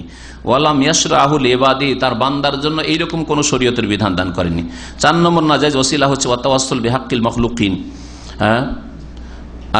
একটা হলো জাতিল মখলুকিন, আগেরটা 3 নম্বরটা কি, কোন ব্যক্তির ব্যক্তিত্বকে ওসিলা বানানো, এটা হচ্ছে কোন ব্যক্তির মখলুকের হককে ওসিলা বানানো, এটাও জায়েজ নাই দুটি কারণে। তাহলে ওইটা কেমন করে করে আরবিতে, আসালুকা বিহাক্কে ফুলান বিহাক্কিল জিলানি ইয়া রব, হ্যাঁ, আসালুকা বিহাক্কে মুহাম্মদ মুস্তাদরাক হাকিমে আদম আলাইহিস সালামের দুআ যে জাল হাদিসটি রয়েছে, ওখানে বিহাক শব্দটি ব্যবহার করা হয়েছে, অমুকের হকের ওসিলাই আল্লাহ তোমার প্রতি হক রয়েছে, আল্লাহর উপর কিসের হক রয়েছে, আর যদি অন্যের হক থাকে তো ও পাবে, আপনি কি পাবেন? আল্লাহর উপর বান্দার হক হচ্ছে যে যদি তৌহিদ প্রতিষ্ঠা করে, শিরক না করে, তো আল্লাহ আযাব দেবেন না, ঠিক না? এটা আল্লাহ নিজে থেকে হক নিয়েছেন। তো এই হক যদি হয়, তো এইটা যেই ব্যক্তি তৌহিদ প্রতিষ্ঠা করে তার হক, তো আপনার ওতে কি যে আপনি ওখান থেকে আপনি বেনিফিটেড হইতে চান, লাভবান হইতে চাইছেন, আপনার আমল দিয়ে আপনাকে হইতে হবে। প্রথম কারণ কেন জায়েজ নাই কোন মাখলুকের হকের কথা আল্লাহর সামনে পেশ করা, আর সেটাকে ওসিলা বানানো, আন্নাল্লাহ সুবহানাহু লা ইয়াজিবু আলাইহি হাক্কুন লিআহাদ, আল্লাহর ওপর কারো হক কোনো ফরজ নাই। আল্লাহর উপর ফরজ আছে আপনাকে জান্নাত দিতে হবে, হ্যাঁ, সুস্থ রাখতে আল্লাহর উপর ফরজ আছে, কিসে ফরজ হইল, কোন দলিলে ফরজ হইল, কোন ইহসানটা করে রেখেছেন? আরে আপনাকে যদি কেউ খাওয়াই তো ওর শুকরিয়া আদায় করতে হবে, কিন্তু আল্লাহকে আপনি কি করেছেন যে আল্লাহকে আপনার কিছু ফরজ করে ফেলেছেন আল্লাহর উপর? ওয়া ইন্নামা হুয়া আল্লাযী ইয়াতাফাদ্দালু সুবহানাহু আলা মাখলুক, বরং আল্লাহ পাক রব্বুল আলামিনই মাখলুকের উপর, সৃষ্টির উপর অনুগ্রহ করেন, আল্লাহর উপর কেউ অনুগ্রহ করেন, শুধু আল্লাহর উপর কোনো হক নেই। কামা কালা তাআলা, যেমন আল্লাহ পাক বলেছেন ওয়া কানা হাক্কান, না বলছেন ওয়া ইন্নামা হুয়া আল্লাযী ইয়াতাফাদ্দালু সুবহানাহু আলাল মাখলুকি বিযালিক, বরং আল্লাহ যদি কোনো হকের কথা বলে থাকেন যে আমার উপর এটা করা আবশ্যক হক, সেটা নিজের পক্ষ থেকে অনুগ্রহ, ইহসান, কিন্তু আল্লাহর উপর যে ফরজ হয়েছে কোন যুক্তিতে তা নয়। বলছেন যেমন মহান আল্লাহ বলছেন ওয়াকান হাক্কান আলাইনা নাসরুল মুমিনিন, মুমিনদের সাহায্য করা আমার ওপর হচ্ছে তাদের হক। তো কিসের হক? আল্লাহর অনুগ্রহ পূর্বক হক, যেটাকে বলা হয় অনুগ্রহ পূর্বক হক। আর এমনিতে তাদের কিছু করণীয় করেছে, সেই জন্য হক সাব্যস্ত ফরজ হয়ে গেছে আল্লাহর, এমন কিছু নয়। ফাকাউনুল মতি আস্তাহিকুল জাযা, সুতরাং অনুগত ব্যক্তি যে উত্তম প্রতিদান পাবে, হুয়া ইস্তিকাকু ফাজলিন ওয়া ইনাম, এই হকটা আল্লাহর পক্ষ থেকে অনুগ্রহপূর্বক এবং পুরস্কার হিসাবে। ওয়ালাইসা হুয়া ইস্তিকাকু মুকাবালাতিন কামা ইস্তাহিকুল মাখলুক আলাল মাখলুক, যেমন একজন সৃষ্টি আর একজন সৃষ্টির কাছে হক রাখে। ভাই আপনার আমি উপকার করেছি 1000 রিয়াল দিয়ে, তো আপনার উপর আমার হক হচ্ছে যে আমার এখন প্রয়োজন যে আপনি 1000 রিয়াল আমাকে ধার দেবেন বা 500 দেবেন, এটা হক আছে। মখলুকের হক হইতে পারে, কিন্তু আল্লাহর উপরে এইরকম কিছু নেই যে মোকাবেলা, বিনিময়, এইরকম কিছু নেই। কারণ আপনাকে আল্লাহ যতটুকু আপনার দেহে দিয়ে রেখেছেন ওইটুকুর শুকরিয়া তো আদায় করেন সারা জীবন দিয়ে, সারা জিন্দগি দিয়ে। দ্বিতীয় হ্যাঁ, দ্বিতীয় কারণ কেন জায়েজ নয়, আল্লাহর কোন সৃষ্টির নেক বান্দার হকের ওসিলা পেশ করা কেন জায়েজ নয়? বলছে ইন্না হাযাল হক আল্লাযী তাফাদ্দালা বিহি আলা আবদিহি হুয়া হাক্কুন খাসুন বিহি। এই হকটা যে আল্লাহ সাব্যস্ত করেছেন কোন নেক বান্দার, সেটা তার হক নাকি অন্যের হক? নবীর হক যদি আল্লাহর কাছে থাকে তো সেটা তার হক না, তার থেকে আমার হক? হ্যাঁ, আল্লাহর নেক বান্দার হক ওর হক। বলছে হুয়া হাক্কুন খাসুন বিহি, এই হক তার সাথে খাস, লা আলাকাতা লিগাইরিহি বিহি, তার সাথে অন্যের কি সম্পর্ক? আপনি কি পাবেন ওখান থেকে? আপনি কি করেছেন? ফায়দা তাওয়াসসালা বিহি গায়রু মুস্তাহিকিহি, অন্য লোক যে হকদার নয় সে যদি সেটাকে ওসিলা হিসেবে পেশ করে, কানা মুতাওয়াসসিলান বিআমরিন আজনাবিন, তাহলে এমন একটি বিষয়কে ওসিলা হিসেবে পেশ করলো যেটি তার নয়, সেটা অন্যের। আপনি একটা অন্যের কোম্পানিতে গিয়ে বলেন যে আমার বন্ধু আছে আপনার এখানে ভালো আইডিয়াল ওয়ার্কার, সুতরাং আপনার এখানে আমি একটা বোনাস চাই, বলেন চলবে? ওই যে আরে বোনাস পাবে যে আইডিয়াল ওয়ার্কার, সে পাবে, তোমার সাদিক বন্ধু পাবে, কিন্তু তুমি কিসের পাবে? ঠিক কিনা? লা আলাকাতা লাহু বিহি, তার সাথে কোনো সম্পর্ক নেই, বাইরের একজন লোক, থার্ড পার্সন। ওয়া হাযা লা ইউজদিহি শাইআন, তার কোনো কাজে আসবে না। ওয়াম্মাল হাদিস, এই ক্ষেত্রে তারা কিছু জাল জয়ীফ হাদিস পেশ করে, হাদিসটা জয়ীফ সামনে আসছে। আসআলুকা বিহাক্কিস সাইর, হে আল্লাহ তোমার কাছে চাই, যাচ্চা করি যাচ্চাকারীদের হকের ওসিলায়, যাচ্চাকারীদের হকের ওসিলায়। ফাহু হাদিসুল লাম ইয়াসবুত, শেখ বলছেন এই হাদিস প্রমাণিত নয়। কারণ লিআন্না ফি ইসনাদি আতিয়া আল আউফি, এর সনদে আতিয়া আউফি নামক একজন রাবী রয়েছে, বর্ণনাকারী, ওয়া হুয়া যায়ীফুন মুজমাউন আলা যাফি, তার দুর্বলতার উপর ঐক্যমত রয়েছে মুহাদ্দিসিনদের। কামা কালা বাযুল মুহাদ্দিস, যেমন বেশ কিছু মুহাদ্দিসিনা বলেছেন। ওমা কানা কাযালিকা, যার অবস্থা হচ্ছে এরকম, ফাইন্নাহু লা ইউতাজ্জু বিহি ফি হাযিল মাসআলাতিল মুহিম্মাতি মিন উমুরিল আকীদা, এটি আকীদা বিশ্বাসের বিষয়, সুতরাং আকীদার ক্ষেত্রে দুর্বল হাদিস পেশ করা জায়েজ হবে না, তা দিয়ে দলিল পেশ করা যেতে পারে না। সুম্মা ইন্নাহু লাইসা ফি তাওয়াসসুল বিহাক্কি শাখসিন মুআয়্যান, তারপরে বলছেন যে কোন বিশেষ ব্যক্তির হকের এখানে ওসিলা ধরা হয়নি। ওয়া ইন্নামা ফি তাওয়াসসুল বিহাক্কিস সারি, একজন ব্যক্তির কথা বলা হয়নি, আল্লাহ যারা চাই তোমার কাছে যাচ্চা করে তাদের হকের ওসিলা বলা হয়েছে, আমভাবে বলা হয়েছে, অমুমান বলা হয়েছে। ওয়া হাক্কুস সাইলি ইন আল ইজাবা, আর আল্লাহর কাছে যাচ্চাকারীদের হক হচ্ছে দোয়া কবুল করা। আল্লাহ বলছেন উদুনি আস্তাজিব লাকুম, দোয়া করো, দোয়া আমি কবুল করব। কামা ওয়াদাহুমুল্লাহ, যেমন আল্লাহ পাক তাদের সাথে ওয়াদা করেছেন। ওয়া হুয়া হাক্কুন আওজাবা আলা নাফসিহি লাহুম, আর এই হক এমন যা তিনি আল্লাহ পাক রব্বুল আলামিন তার উপর নিজে অবধারিত করেছেন তাদের জন্য। ওয়ালাম ইউজিব আলাইহি আহাদ, আল্লাহর উপর ফরজ করেনি, আল্লাহর উপর আবশ্যক করেনি। ফাহুয়া তাওয়াসসুল ইলাইহি বিওয়াদিহি সাদিক লা বিহাক্কিল মাখলুক, তার আল্লাহ যে ওয়াদা করেছেন তার মাধ্যমে আল্লাহর নৈকট্য লাভ করা, সেটা কোন সৃষ্টির হক মনে করে যে হক রয়েছে, অধিকার রয়েছে আল্লাহর উপর, এমন বিষয় নয়। এখানে আমাদের ওসিলা আলোচনা শেষ হলো।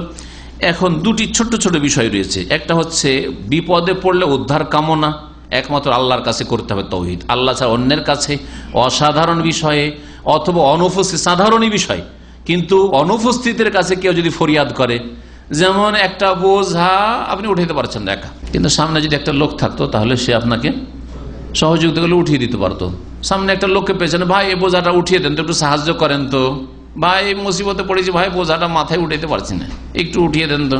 অথবা দুটো ব্যাগ আছে, ভাই উঠাইতে পারছেন, একটা আপনি বহন করে আমাকে একটু আমার বিপদটা দূর করেন তো। পারা যাবে না? যাবে না, সামনে আছে সেই জন্য।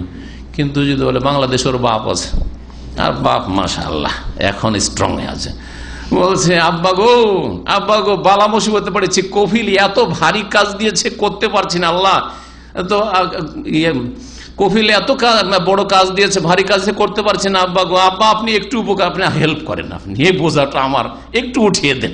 এখান থেকে যদি চিৎকার করে জায়েজ? শিরক হবে, কারণ গায়েবকে অনুপস্থিতকে ডাকা মৃতকে ডাকার মতো। মৃত যেমন আপনার উপকার আসতে পারে না, অনুপস্থিত ব্যক্তি আপনার উপকার আসতে পারে না, সুতরাং এটাও জায়েজ না। যাই হোক, বলছেন হুকমুল ইস্তিআনা ওয়াল ইস্তিগাসা বিল মাখলুক, সাহায্য কামনা করা আর উদ্ধার কামনা করা কোন সৃষ্টির মাধ্যমে। আল ইস্তিআনা বলা হয় তালাবুল আউন, সাহায্য কামনা করা, ওয়াল মুআযারা ফিল আমরি, কোনো বিষয়ে সহযোগিতা চাওয়া। ইস্তিগাসা হচ্ছে তালাবুল গৌস, উদ্ধার কামনা করা, বিপদে পড়ে গেলে, ইজালাতু শিদ্দা, এখন আপনি সংকটে পড়েছেন, সংকট মুক্ত হতে চাইছেন। ফাল ইস্তিগাসা ওয়াল ইস্তিআনা বিল মাখলুক আলা নওয়াইন, কোন সৃষ্টির কাছে যদি কেউ ফরিয়াদ করে, সাহায্য কামনা করে, উদ্ধার কামনা করে, এটা দুই রকমের। একটা হচ্ছে প্রথম আল ইস্তিআনা ওয়াল ইস্তিগাসা বিল মাখলুক ফিমা ইয়াকদিরু আলাইহি, যেই কাজটি করে দিতে কোন ব্যক্তি মাখলুক সক্ষম, এইরকম ক্ষেত্রে যদি সাহায্য চাই, হাজা জায়েজ, যেমন উদাহরণ বললাম। কালা তাআলা মহান আল্লাহ বলেন, ওয়া তাআওয়ানু আলাল বিররি ওয়াত তাকওয়া, নেকির কাজে পরস্পর কি করো, আর আল্লাহ ভীরুতার কাজে পরস্পর সহযোগিতা করো। আমি যদি বলি যে ভাই এখান থেকে এত গরম আর হাঁটা যাচ্ছে না, একটু আল্লাহর রাস্তা আমাকে এখান থেকে আমার বাসা পৌঁছে দেন, আর আপনার কাছে গাড়ি আছে, ঠিক আছে, পারবেন না? পারবেন না? পারবেন। কিন্তু যদি অসাধারণ কিছু বলি, চলবে? ওয়াকালা তাআলা মহান আল্লাহ বলছে সাথে মুসা আলাইহিস সালামের ঘটনায় ইস্তিগাসার ক্ষেত্রে, মানে উদ্ধার কামনা বিপদের ক্ষেত্রে, ফাস্তাগাসাহুল্লাযী মিন শিয়াতিহি আলাল্লাযী মিন আদুওয়িহি, মুসা আলাইহিস সালামের কাছে উদ্ধার কামনা করলো, বিপদ মুক্ত হওয়া কামনা করলো ওই ব্যক্তি যেই ব্যক্তি তার বংশের ছিল, মুসা আলাইহিস সালামের বংশের ইসরাইলি ছিল, ওই ব্যক্তির বিরুদ্ধে আল্লাযী মিন আদুওয়িহি, যেই ব্যক্তি তার শত্রু পক্ষের ছিল, অর্থাৎ কিবতী বংশের, ফেরাউনের বংশের ছিল। ফাওয়াক্কাল, তখন মুসা আলাইহিস সালাম এগিয়ে আসলেন, আসার পরে ওই যে ঘুষি মারলেন, মরে গেল লোকটি। জায়েজ ঝগড়া ছুটিয়ে দেওয়া, পারবেন না? পারবেন না? সামনে থাকলে পারবেন ঝগড়া ছুটিয়ে দিতে, কিন্তু যদি সামনে না থাকেন, দেশে ঝগড়া লেগেছে আর আপনাকে বলছে যে বাবা রে তুই সৌদি আরবে আছিস, একটু ওখান থেকে একটু হেল্প কর, আমাকে মারছে গ্রামবাসী, আপনার বাপ যদি বলে, চলবে?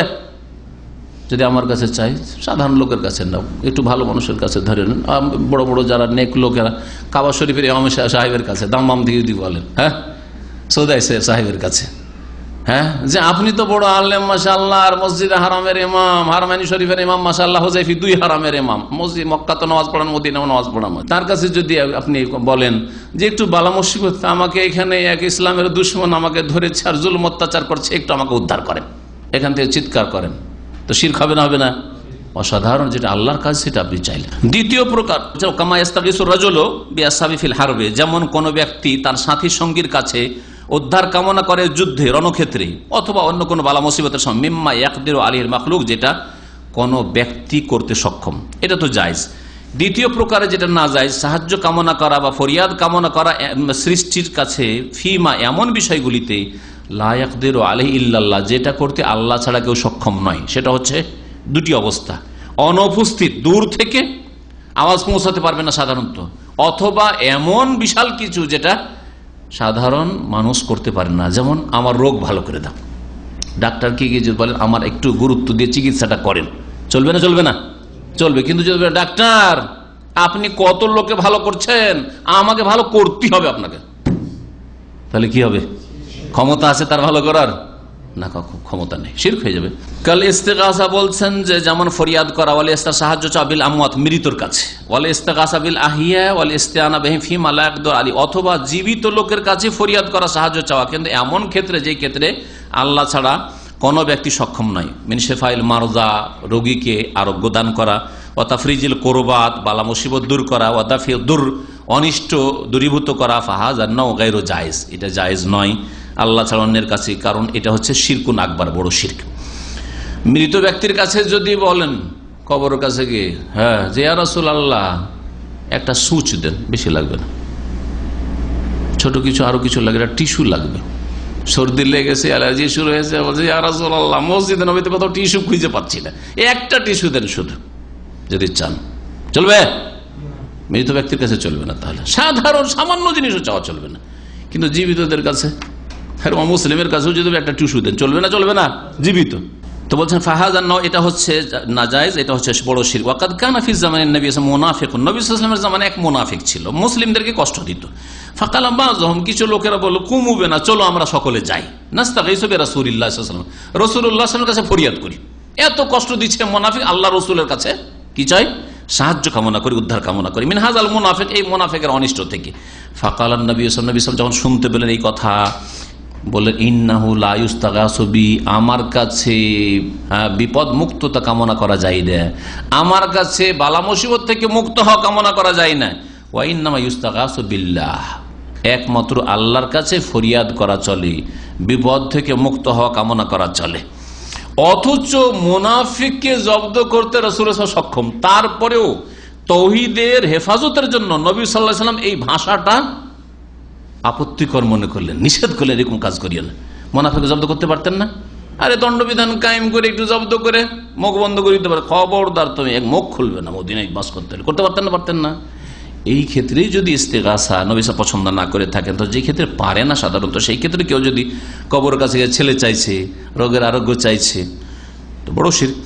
কারিহা সাল্লাল্লাহু আলাইহি ওয়াসাল্লাম, নবী সাল্লাল্লাহু আলাইহি ওয়াসাল্লাম অপছন্দ করলেন আইয়ুস্তামাল হাযাল লাফয ফি হাক্কি, তার সম্পর্কে এইরকম শব্দ ব্যবহার করা, ইন কানা মিম্মা ইয়াকদিরু আলাইহি ফি হায়াতি, অথচ এই কাজটি জীবদ্দশায় করতে তিনি সক্ষম ছিলেন।